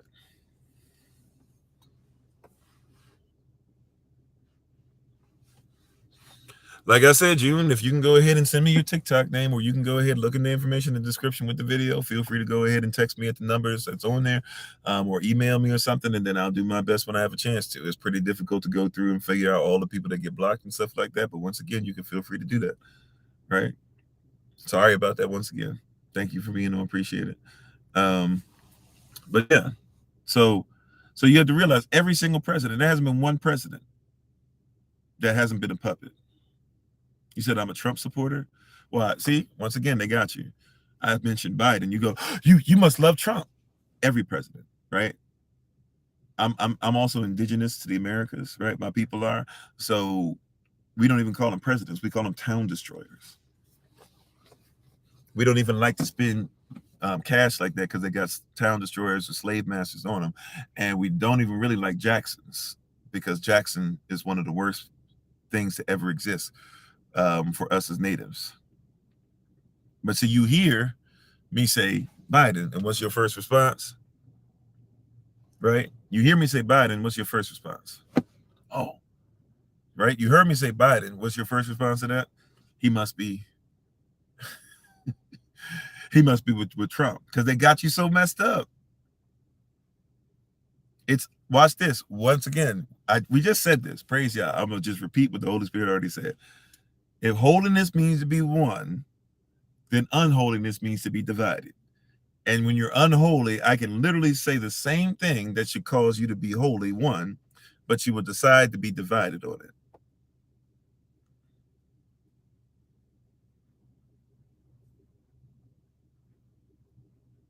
it. You see what I'm saying? What do I feel about multiple wives? What do you mean? As far as if you're asking my opinion, I don't opine. I just give contextual facts. As far as biblically speaking, it's never supposed to have happened. Every time that it's happened, it's always ended up wrong, and we shouldn't do it. And a lot of y'all, even if you're trying to live by some of these African tribes, because that's what you're trying to do, live by these different tribes out here where they allow it to happen. Well, guess what? Like, it doesn't really work out that well, and women aren't really treated well, and some of the children don't get to be able to be part of stuff that they should be part of. But at the end of the day, if that's what you choose, that's what you choose. But as far as Israelite culture or biblical culture, for that matter, saying one it should be one and the same. Yeah, it was never supposed to be something that happened. It's something that men did out of the hardness of their heart, or sometimes we're even tricked into, but still could have like just not been into it. But there's nowhere you're not gonna find a verse in there that says that the Most High told somebody to have multiple wives. People decided to, but it don't mean it's right. People nowadays, and I tell people this all the time, like, bro, like, you want multiple wives, but you ain't even learned how to take care of the first one.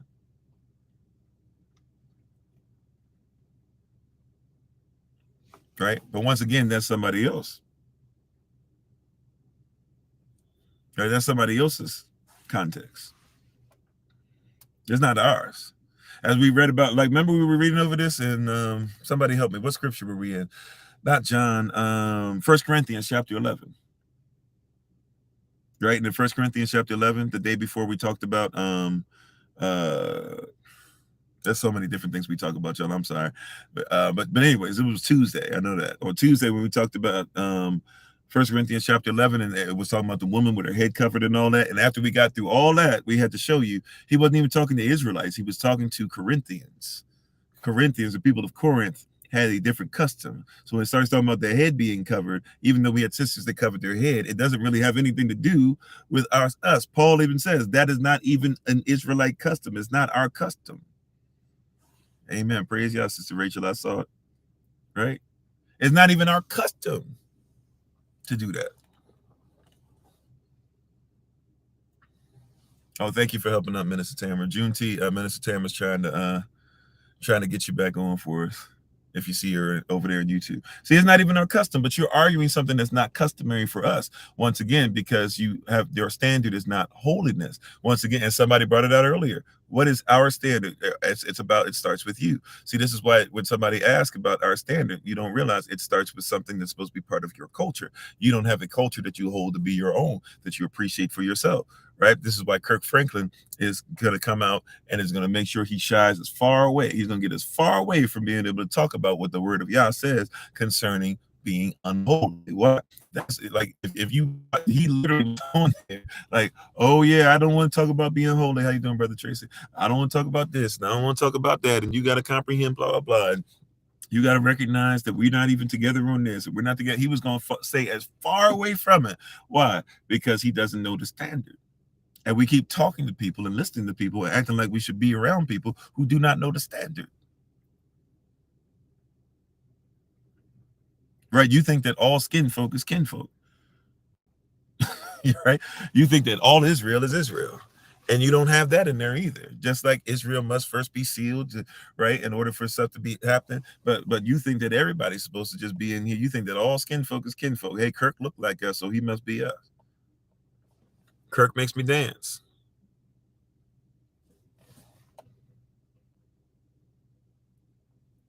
Right? Kirk makes me dance, so he must be. Kirk gets up there and says, Kirk gets up there and does a lot of dances and stuff like that. See, you're nostalgic over this stuff. See, that's when it really becomes, oh, thank you, Holy Spirit. See, that's when it really becomes dangerous. Watch this. It becomes really dangerous when nostalgia is unholy. That's when it becomes dangerous. Like, let's keep it 100. Some of your favorite movies and some of your favorite shows are demonic. So it's difficult to separate yourself. Some of y'all are nostalgic.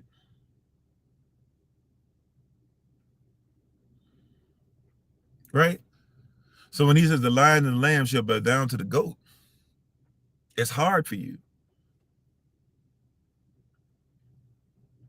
to be able to say, man, that the goat is something that we're not supposed to be. And the lion and the lamb supposed to be things who we follow. And we're not supposed to make sure that we have anything. There's not even a scripture that says anything close.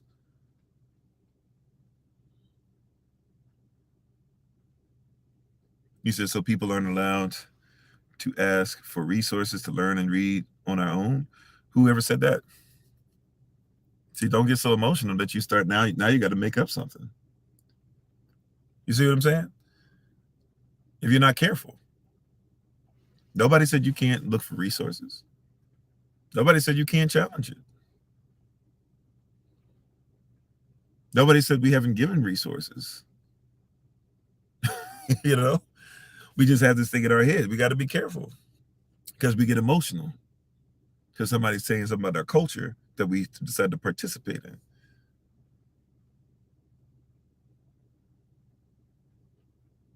Right?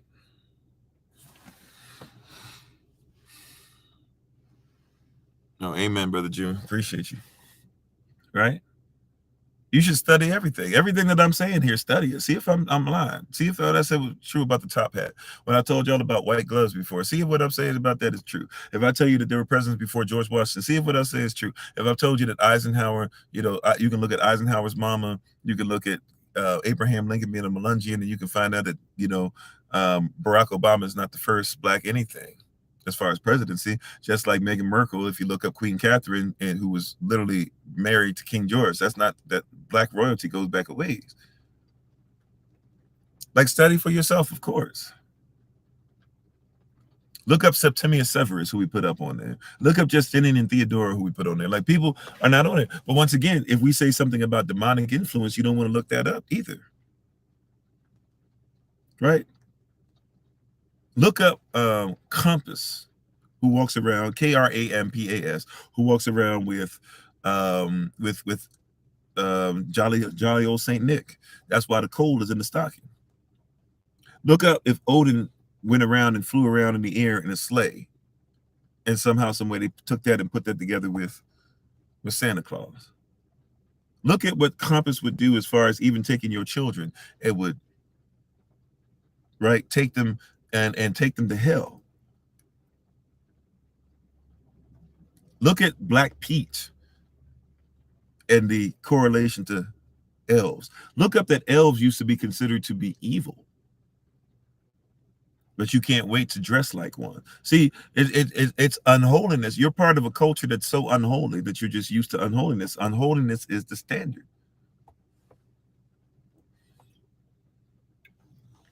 Well, the coal in the stocking is simple, right? Coal in the stocking is simple. Saint Nick was supposed to be, and by the way, Saint Nicholas is a combination of many different Saint Nicholases that were all over the world, different times. So it's mythology, right? So they just took little pieces that they like from different things, and then they like made it into this huge story. Depending on which country you're in, the story changes some.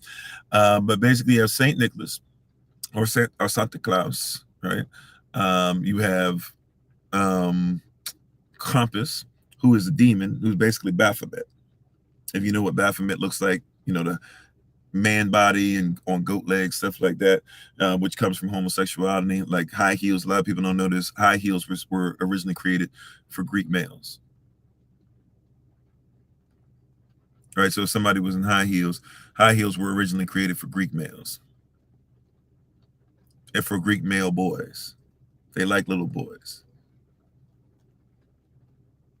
Right, you don't know this because you don't know the mindset, but once again, that's why we're talking about this stuff. I'm not trying to say every LGBTQ plus is after it. See, because somebody gonna make that correlation. I didn't say that. What I'm trying to get you to see though is that high heel shoes were not originally made for women. Matter of fact, high heel shoes is actually one of the reasons why a lot of women have problems in their ovaries when they get older. That's why y'all can't wait to kick them off, not just because they hurt your feet, but they also hurt your balance, they hurt your womb, they hurt a lot of different things. But high heel shoes were originally made for Greek little boys because they have what they call platonic relationships. Some of you have those or speak those over your life. You got to be careful, right? That's why Prince could do all that stuff in high heel shoes, and you'd be like, "I'm a woman, I can't do all that stuff in high heel shoes," because they were made for men. They were made for little boys. Prince was a short man. It's easy for him. That's what it was created for, right? But anyways, I'm not trying to say Prince was gay or anything like that. I'm just trying to give you some stuff to be thinking about. So Plato, platonic relationships, platonic relationships. Plato was somebody who thought that the worst relationship in the world was between a husband and a wife. Hence a song Unholy, talking about how a husband's just out here cheating anyways, right? So Plato thought the worst relationship in the world was between a husband and a wife. The way he taught, and once again, he's supposed to be one of the greatest minds of your people, right? Of your culture. If you're in that culture, Greco-Romantic culture, he's one of the greatest minds in that. So you got to see what the correlations are, right? That's why you guys like stuff that's Freudian, because Freud took on the same stuff. That's why Freud said anal retentive, because Freud believed what Plato believed. I'm gonna get there in a second. But platonic relationships, and I promise this is all going back to your question about Baphomet, right? But or about Krampus. But Plato believed, did I say your people? Yeah, if you're part of that culture, then that would be your people. I'm not part of that culture, so it's not my people, right? So for those of you who believe in that, right? If the shoe fits, wear it. If it doesn't, take it off. Don't get stuck on stuff and get emotional, right? So watch this. So Plato taught that the worst relationship was between a husband and a wife. He taught that the best relationship was what? Between a man in his 40s and a preteen boy.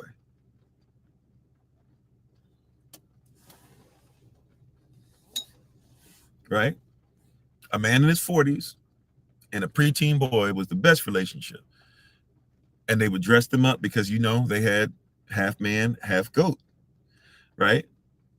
They liked animals and they liked little boys, right? So they put him in high heels. Now look at a high heel shoe and think about a goat's hoof. Think about a high heel shoe and look at a goat's hoof. And look at when you have the half man, half goat and how his legs bend in a little bit now. And how the woman's legs bend a little bit, but especially when you see men, because remember, men's legs, like, you know, women can stand, they can have their legs sometimes so straight that it looks like it's like curved that the other way or whatever. But when it comes like, but when men can't do that, men can't really do that. If you do that, you got to really force it. You can't really do that naturally. So you do more like this. Now you put some high heel shoes on and you do more like this, right? They designed it specifically because they wanted to see little boys look like their fantasy of little boys and animals. So if you have a platonic relationship, that's where that word comes from. Etymology is important because it comes out of culture. That's why you can't interpret words correctly, because you're not dealing with the culture. So therefore, and that's why, by the way, you had people. Now, I don't know about the whole Isle of Lesbos thing exactly, but that's where a lot of people began to be identified as what you now know as lesbian today, because a lot of women were like, you won't even treat us with respect. You won't even look at us, or you only use us after you finish messing around with each other as guys. Then you give us some play over here just so we have babies, and then we have to be these paragons of virtue while you out here wilding out. So they began to look at each other and started wearing high heel shoes themselves, sometimes even the hope that they would get the men to be attracted to them. Like, this is something that's real, right? So now we put that in context. Even look at Freud, Freudian slips and stuff like that. You don't even know. Freud is somebody who believed the same thing. Freud has a term that you still use today. You say somebody's being anal or anal retentive. What does that mean? Psychologically speaking, psyche, by the way, is the Greek word for soul. So what does that mean? He said somebody's anal. What does that mean? Once again, Freud is somebody who is a something that rhymes with metal and tile, right? That's who he is. And so he taught that little babies, when they're born, want to have sex with their fathers. But since their fathers don't really want to have sex with them, they attach themselves to their mothers, right? And their mothers can't have anal sex with them, so they act crazy. That's where you get the terrible twos from. So therefore, they act like what we call terrible twos because they want to have anal sex. Therefore, anybody who acts childish or acts out in that way, or is being really like all over you all the time, hanging on to you like they would hang on to their mother, they are being what they call anal. It is Freudian. And they still, even people that teach your children today, still have to go to school and learn what Freud taught, or they can't teach your babies. Did you know that? But Freud is what? He upholds the culture. Plato is somebody who does what? They uphold the culture. They set it in place. These are their deities, their deists, their spirits, their gods. You must worship them.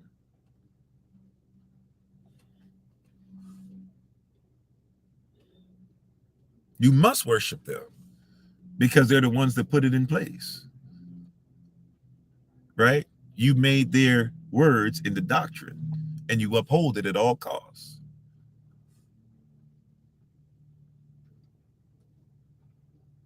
I was just saying terrible twos as far as, when people start acting crazy, or children, you say they act crazy, even though it's just them growing or getting, having hormones that they then responded to, or them being hungry or something like that, right? But or tired. But Freud said no, it's just because they want to have sex with their parents. That's what Freud taught.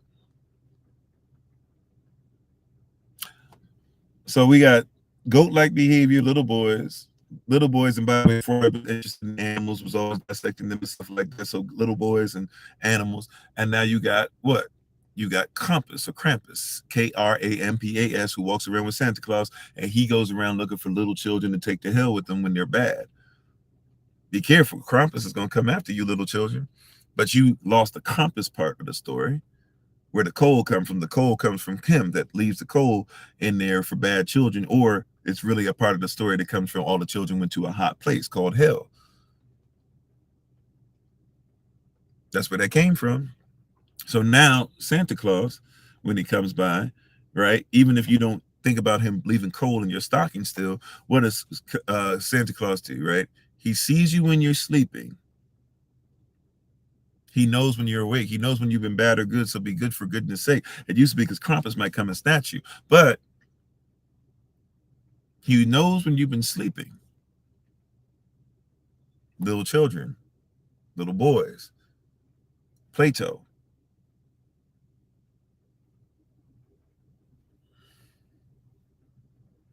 You hear what I'm saying?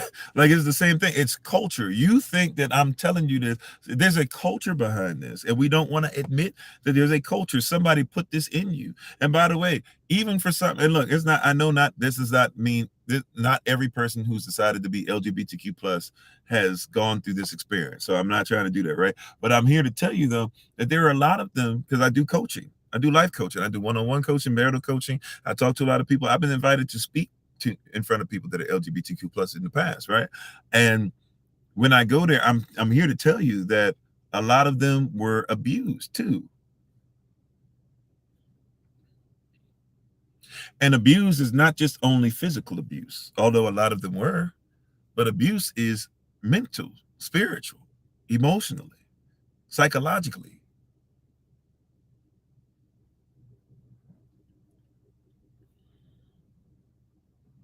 right? Abuse means abnormal usage. If I abuse you, I am abnormally using you. Not everybody, right? I made that clear. I'm going to say it again. Not everybody has been abused, but a lot of them have. And matter of fact, a lot of us have been abused, even if you're straight, whether it be physical, emotional, spiritual, et cetera, right? But I'm just saying, abuse, abnormal usage,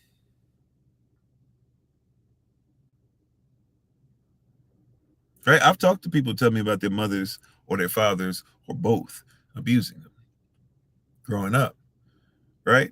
And abnormal usage is what a lot of people have come out of. And what's happened is the things that were cemented, or even let's say it like this, the things that were planted in you through abnormal usage cause you to come up with abnormal ways of living.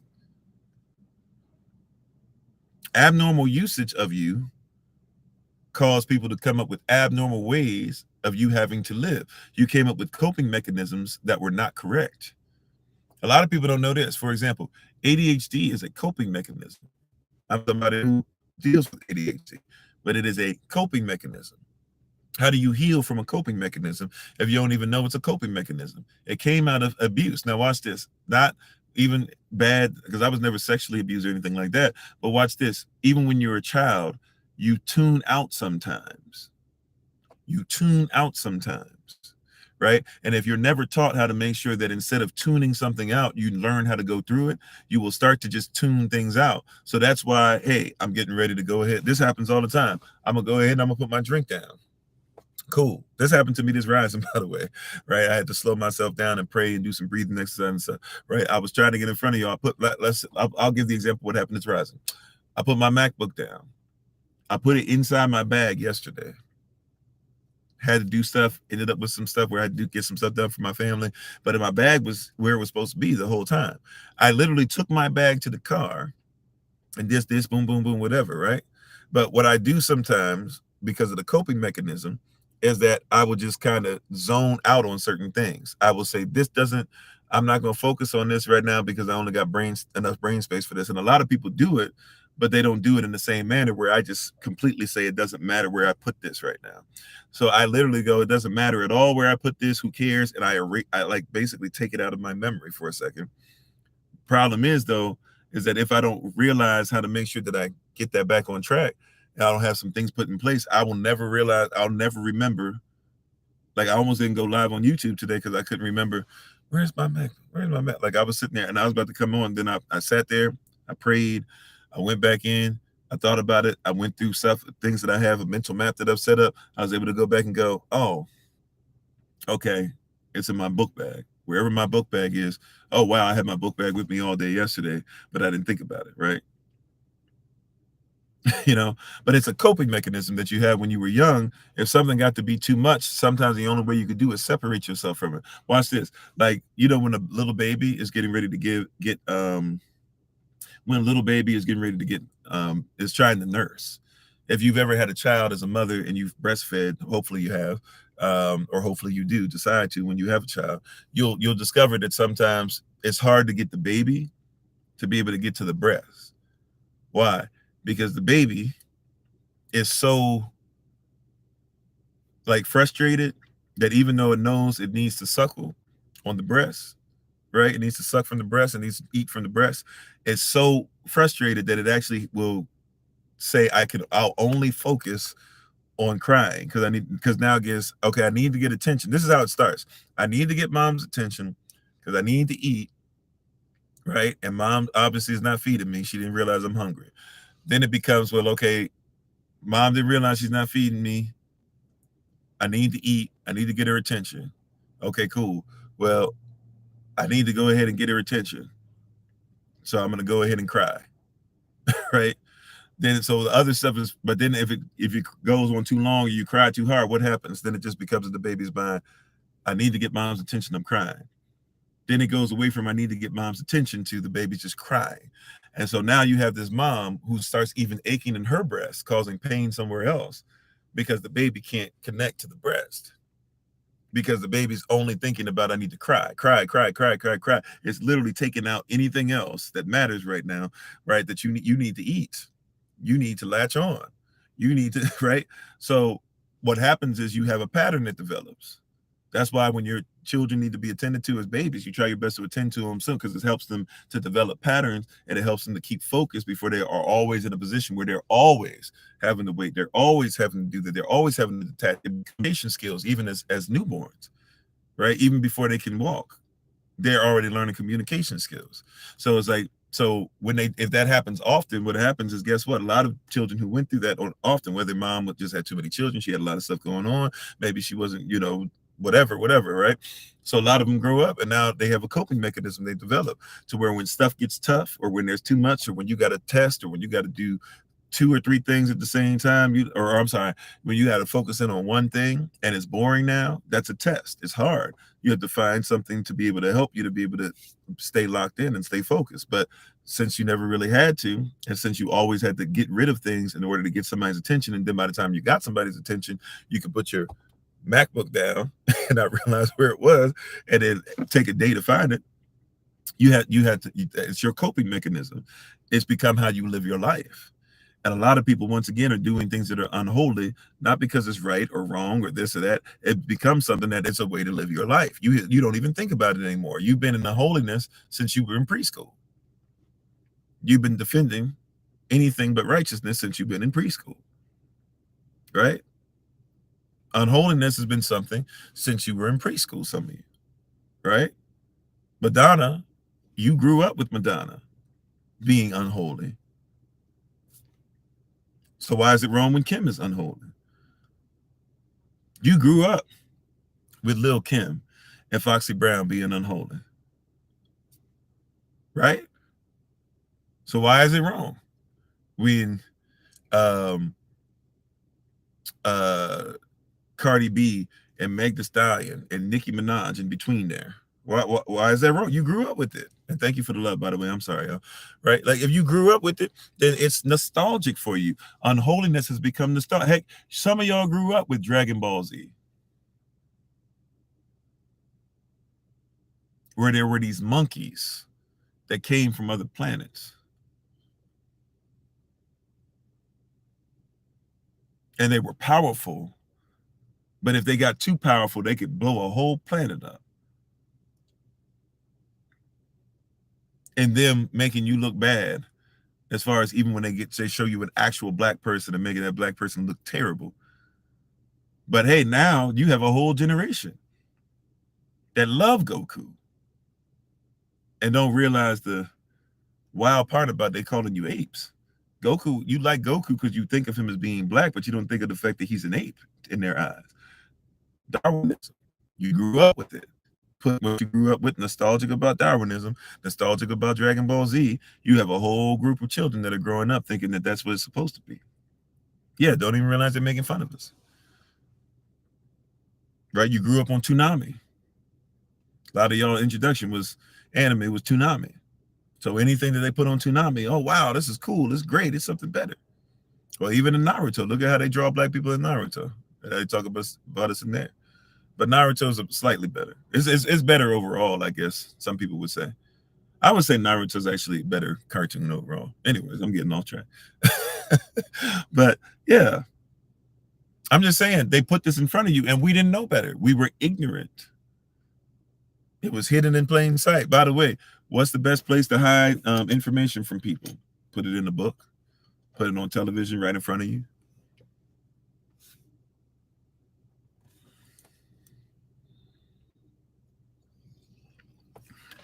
Oh, that's you, son.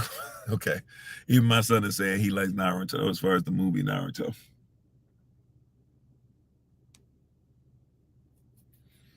Right?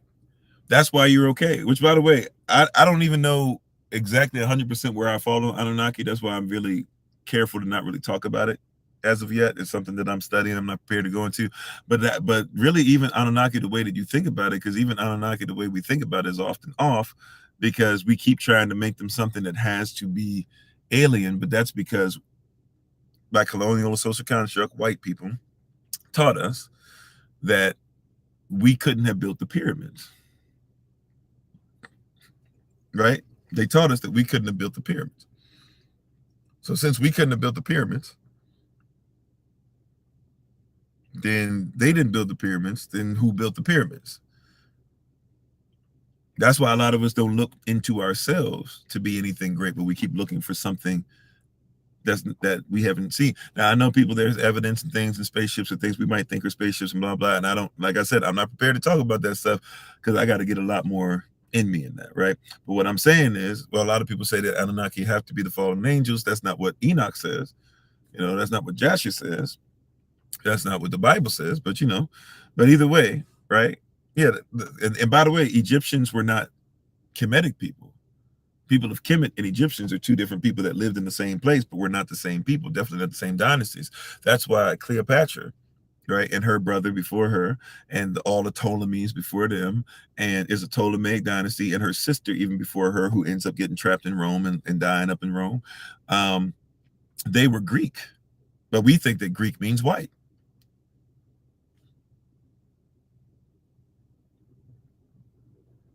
We think that Greek means white.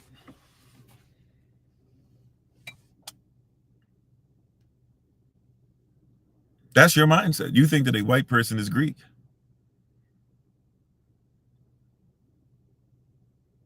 You think that that King Leonidas is the same person that was in Olympus Has Fallen. Yeah, not only were Greeks considered to be swarthy, also don't forget that, like Philip of Macedonia, Alexander the Great's father, was dark skinned. That means Alexander the Great was not a white man. The only reason you think of him is that is what somebody used iconoclasm and put him in there. And even when people say olive colored, you got to be careful with that, right? Because olives come in different colors. There are brownish olives. There are very black olives. Which one we talking? You see? It's like when somebody says copper colored, right? If you're not careful, you might think copper colored is like the shiny copper and everything, but as copper like loses all the luster and everything that there's there when they polish it up for you, copper color gets darker and darker and darker. And once it's really like dark, dark, dark, a lot of the time it just looks straight up black.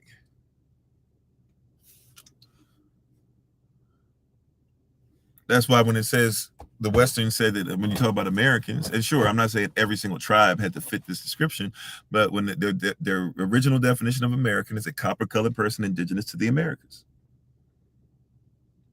All that being said, do I think Alexander the Great worshipped correctly?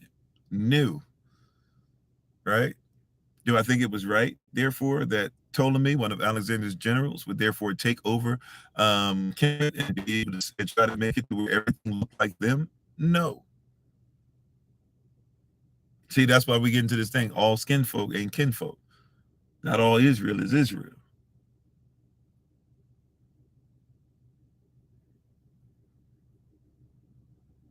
We had this weird thing of being like, oh, everybody's just, no. Not all Israel is Israel. Not all skin folk is kinfolk. We got this, right?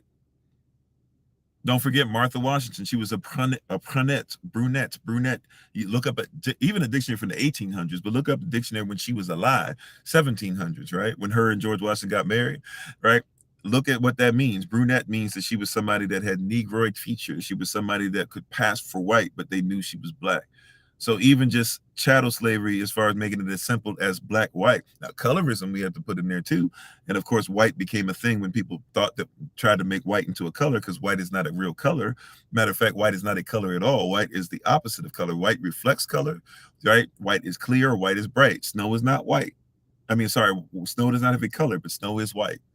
Polar bear fur does not have a color. At least the outer polar bear fur does not have a color, but polar bear fur is white. If you see dirty snow, you are not seeing the snow of have colors. You are seeing dirt that the snow is reflecting enough that it looks really dirty.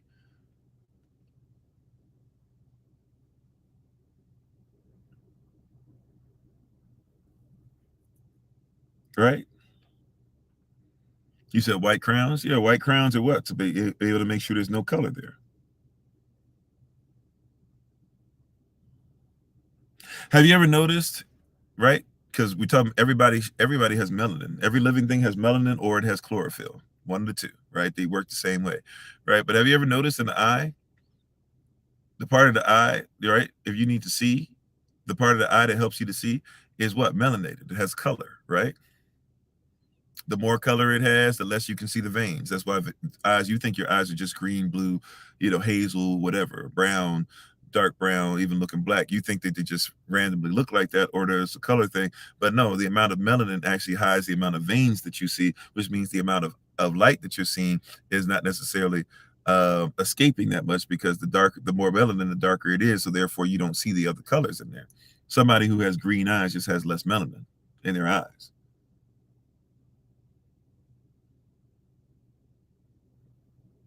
Right?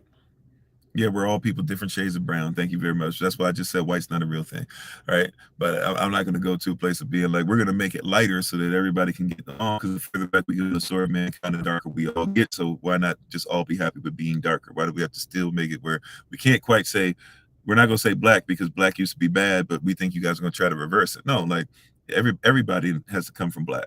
Everybody, in order for everybody to even get to the shades of brown, they have to come from something darker. That's the way it works, right? That's just the way it is. I'm just saying, right? I'm not trying to come against you. I'm just saying, like, we kind of use that as an excuse to be like, oh yeah, we're gonna keep doing what we're doing. We're gonna keep doing this and doing that and blah blah. Like, it's this weird place we get to where it's just like it's like, like the further back we go in the story, like all of us get darker. Like all of us get darker. Even the word human by scientist standards, not mine, your scientists, right? I believe in science, but they're not the scientists I look up to. But the scientists you guys say you look up to, they will tell you that a human being is humus man. Humus is dark, rich nutrient, earth, and man is a spirit. You cannot be a human being, according to them, unless you're dark, rich nutrient, earth with a spirit inside. That's according to your standard, not mine. If that's what you learn in school, when you talk about we're all human and this and that.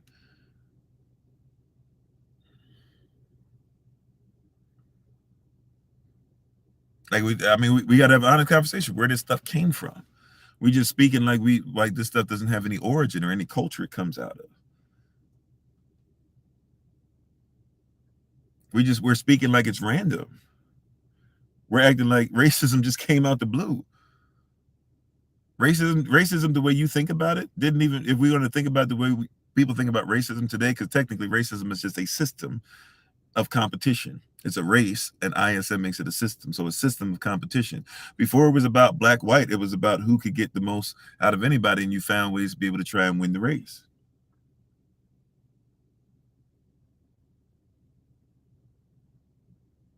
That was it. That's what racism was. And then it became from the Greeks, who were once again dark skinned. They started, the people who were in charge, who were the kings and queens, they started trying to tell people you had to be born into royalty in order to be with them. And so they said, since you got to be born into royalty, that's the only way you can never become a king or queen. It's the gods, the deists, the deities, they made us kings and queens. And therefore, everything that we have, the way we look like them, and you don't. So what did they happen to have at the time? They had blonde hair and blue eyes. You think Hitler did that, but even the problem didn't come out of a Eurocentric issue. It was actually a Greco-Roman issue. But we can't talk racism because in order to talk racism, we'd have to admit that racism is something to where a certain tribe. See, it's not even about your color. It's about your tribe, about your people, about your culture, about what somebody's bringing to you. And once again, you're so concerned about protecting something. If you're not careful, you will protect the unholy.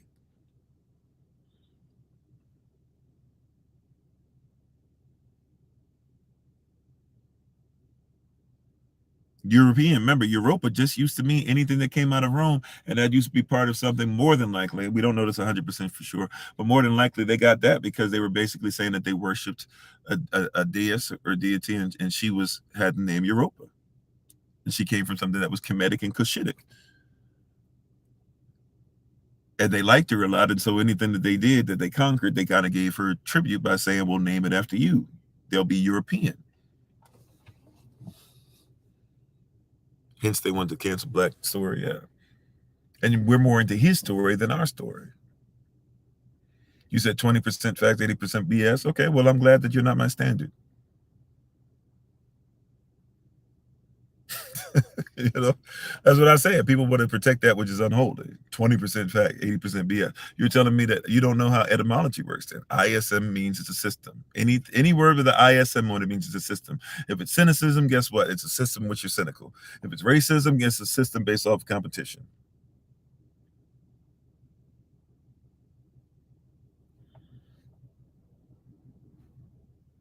Right?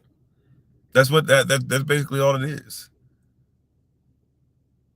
If it's if right that, I mean that's what we're dealing with. If it's narcissism, is a system in which those that are proficient at being narcissistic or narcissistic, they can exist within it. So that's somebody who just doesn't properly comprehend etymology. They want to talk about racism as far as don't talk about it, and really a lot of times it's the racist that says don't talk about it. Because if you were actually a racist, IST on any word would actually allow you to be proficient at what you do. So if you were a racist, you would be proficient at competition and not base it off of just skin color. But guess what? If you're competitive about everything, then guess what you also will be competitive about as well? Skin color. You see, like it's a wild place that people don't want to, and thank you for the love, appreciate it. People don't want to go through this stuff, but it's real. You don't know the words that you speak.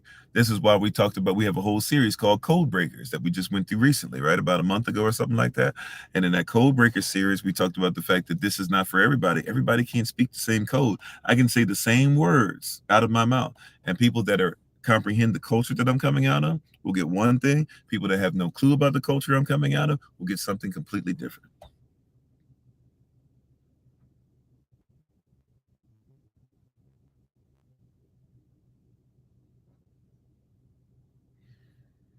Right? I can legit. How many times did I say today earlier? This is not about you being LGBTQ plus as much as it's about devil worship. And people were like, "So are you saying LGBTQ plus people worship the devil?" Right? I can legit tell you one thing, and because you can't see past yourself, narcissist, because you have to be right about everything.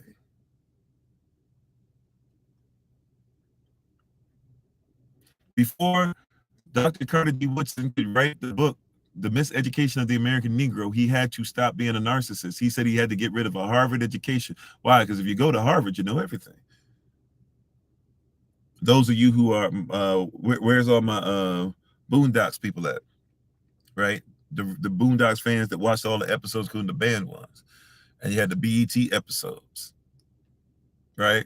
And you had the Harvard brother. And everything that he said, oh, well, why is it that I'm in charge? Why is it? Because you went to Harvard, right? Like that's how we think in our mind. And thank you for the love, appreciate it. That's how we think in our mind. Like, oh yeah, he got this degree. You have one degree of knowledge, and it might not even be from your people. Why is it wrong for me to tell people, hey, we have a standard too. We have a degrees of knowledge too. We've been around for a long time as well. We were doing stuff in Uganda as far as C-sections only when necessary before anybody else knew what that was. Now you give C-sections to a point to where women don't even give natural births anymore. We were doing brain surgery 6, 7,000 years ago, 5,000 years ago, whatever it was, 5,000 years ago. We were doing brain surgery back in Kemet. 5,000 years ago, if a woman was pregnant, we had something crazy like an 85 or 75% success rate or something like that, to where we could tell if a woman was pregnant. The way that now y'all buy the little plastic stuff and pee on it and get that same percentage, we used to be able to just plant seeds in the ground, and we had certain things that would growing out the soil, and we would have the women urinate on them, and we would be able to see just by the colors that came out of them, we could tell if they were pregnant or not. And sometimes even to the extent of being able to tell where they're going to have a boy or a girl. Didn't need to have something come into your system and invade it and put all types of gamma rays, not gamma rays, but you know what I'm saying, all types of rays on your body, just to be able to see what we can easily see through nature.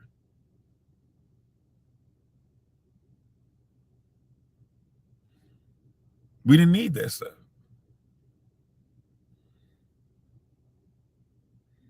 Right? But somebody go, oh, I don't know about that. I didn't read about it. Yeah, who cares if you read about it? It's true. Well, you tell me where you read it.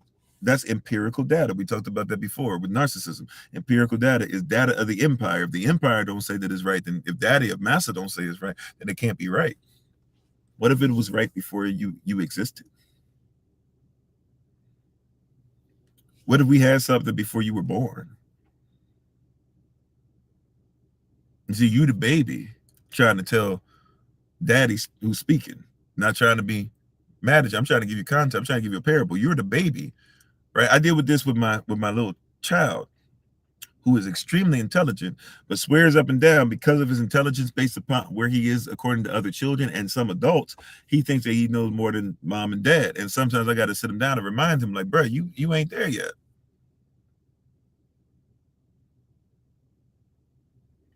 Right?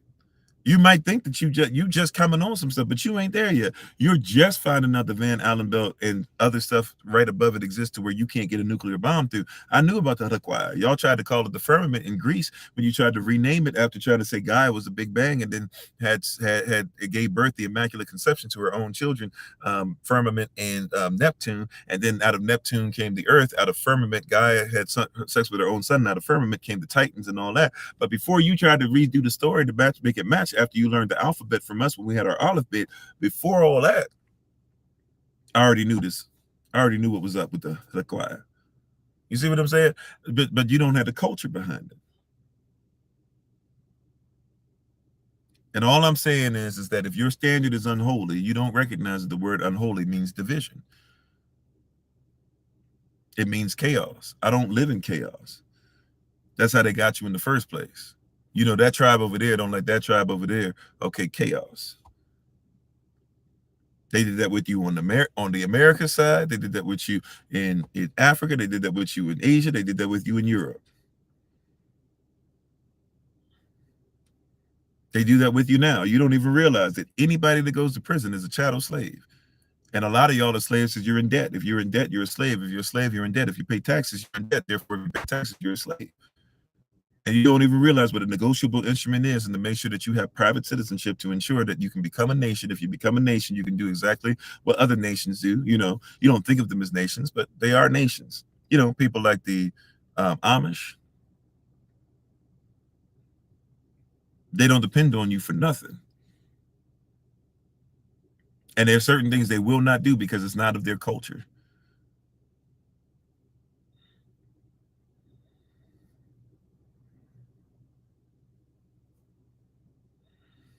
You said I live in the USA, right?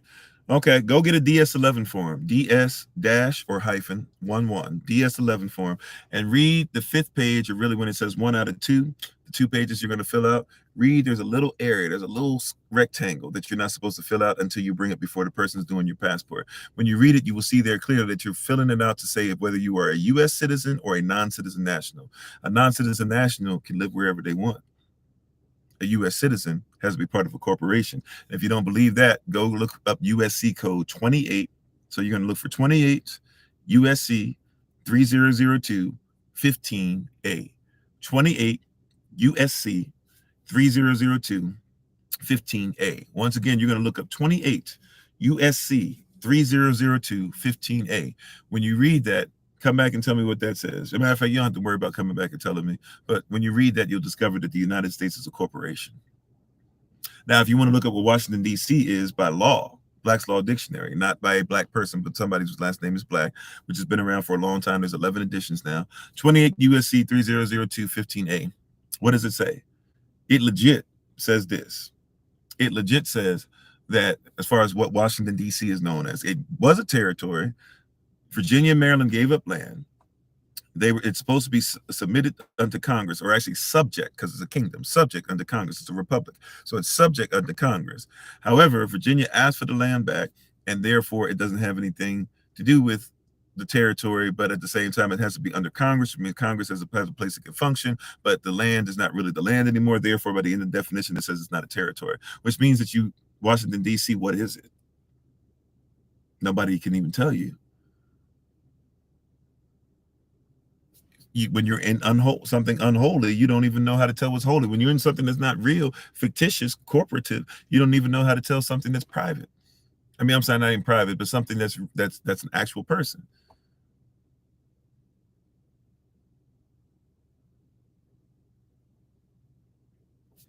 Right.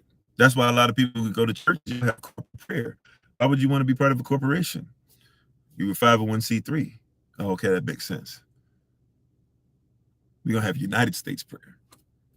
We don't even think about what this stuff means, man. That's all I'm saying. Like, you don't even realize, once again, people don't know what a top hat is. Your boy Sam Smith is at a top hat, or whatever you say he's supposed to be called, gender fluid, whatever that is. So he might be my boy one day, might be whatever the next day, whatever, right? But he's in a top hat. They're telling you what he does. You don't know what a top hat means. So you argue on behalf of it, not even realizing what they just told you he is, and then you just bow down to it. You bow down to it like it's nothing. You bow down to it because you're used to bowing down to stuff that you don't comprehend.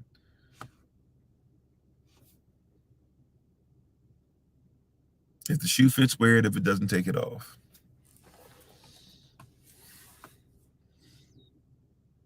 So we already said, we showing you what this stuff is at this point, and it's recorded on YouTube if you want to go there and look it up. But at this point, it is what it is, right? People are so used, people don't even know the word holy, once again, literally means to be one, whole. The word unholy literally means to be the opposite of it. It is what? It is to be divided. If one's divided in themselves, is that not unholy?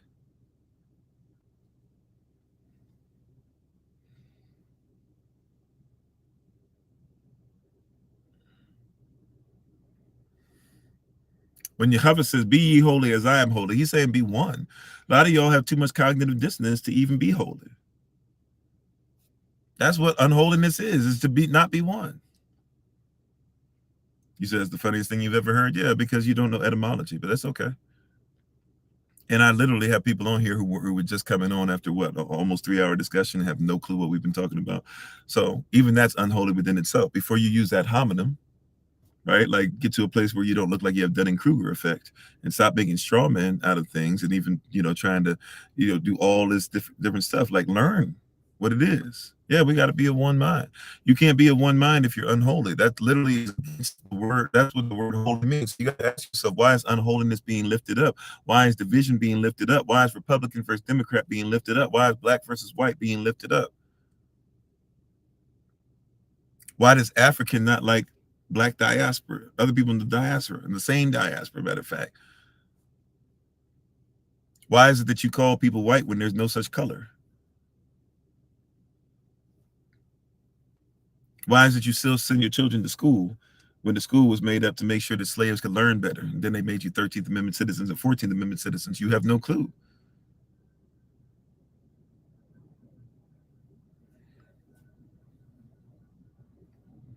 Somebody says maybe you shouldn't bow down to somebody. Everybody's mad about it. Why not? You tell me not to bow down to a God. I don't worship God, but nevertheless, you tell me not to bow down to a God, but then you bow down to your new God that you made up. And don't even realize it's a false God, not just because it's an idol that you've made up, right? But also it's a false God because the real God you worship is the one that you've never seen.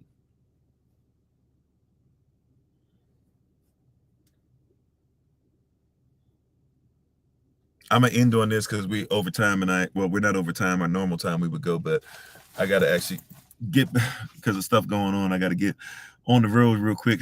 But let me just say this: Yahshua said in Luke chapter 12, verse 51. He said, "Don't think that I came that there would be peace on earth." He said that I came, a mother is going to be against daughter, and father against son, and mother-in-law against daughter-in-law, and father-in-law against son-in-law, and et cetera, et cetera. Truth doesn't bring people together all the time. Thank you for the love, appreciate it. Truth doesn't bring people together all the time. Truth separates. Truth separates. A lot of people don't realize that truth separates. If you're going to stand for the truth, it means that people are going to try to make you look like you're wrong. Thank you for the love. But truth separates. Everybody wants to act like truth brings you together. No, truth separates. Because when you hear the truth and you live by a lie, when you hear what's holy and you live by what's unholy, when you live by something that maybe you're not familiar, when you hear something maybe you're not familiar with, but you know it's contextually factual, and at the same time, your nostalgia is to something that has to be based off of a lie, you ain't gonna go that far. Thank you for the love. Appreciate it, yo. So truth separates, whether you like it or not. That being said, though, I really, really got to get going. So we're going to go ahead and do it like this. We're going to go ahead and do it like this and get ready to take our leave. Those who are on YouTube, appreciate you. I really got to get on the road. So thank you so much for being on. I honor you guys. Take care. And we'll see you guys later this evening.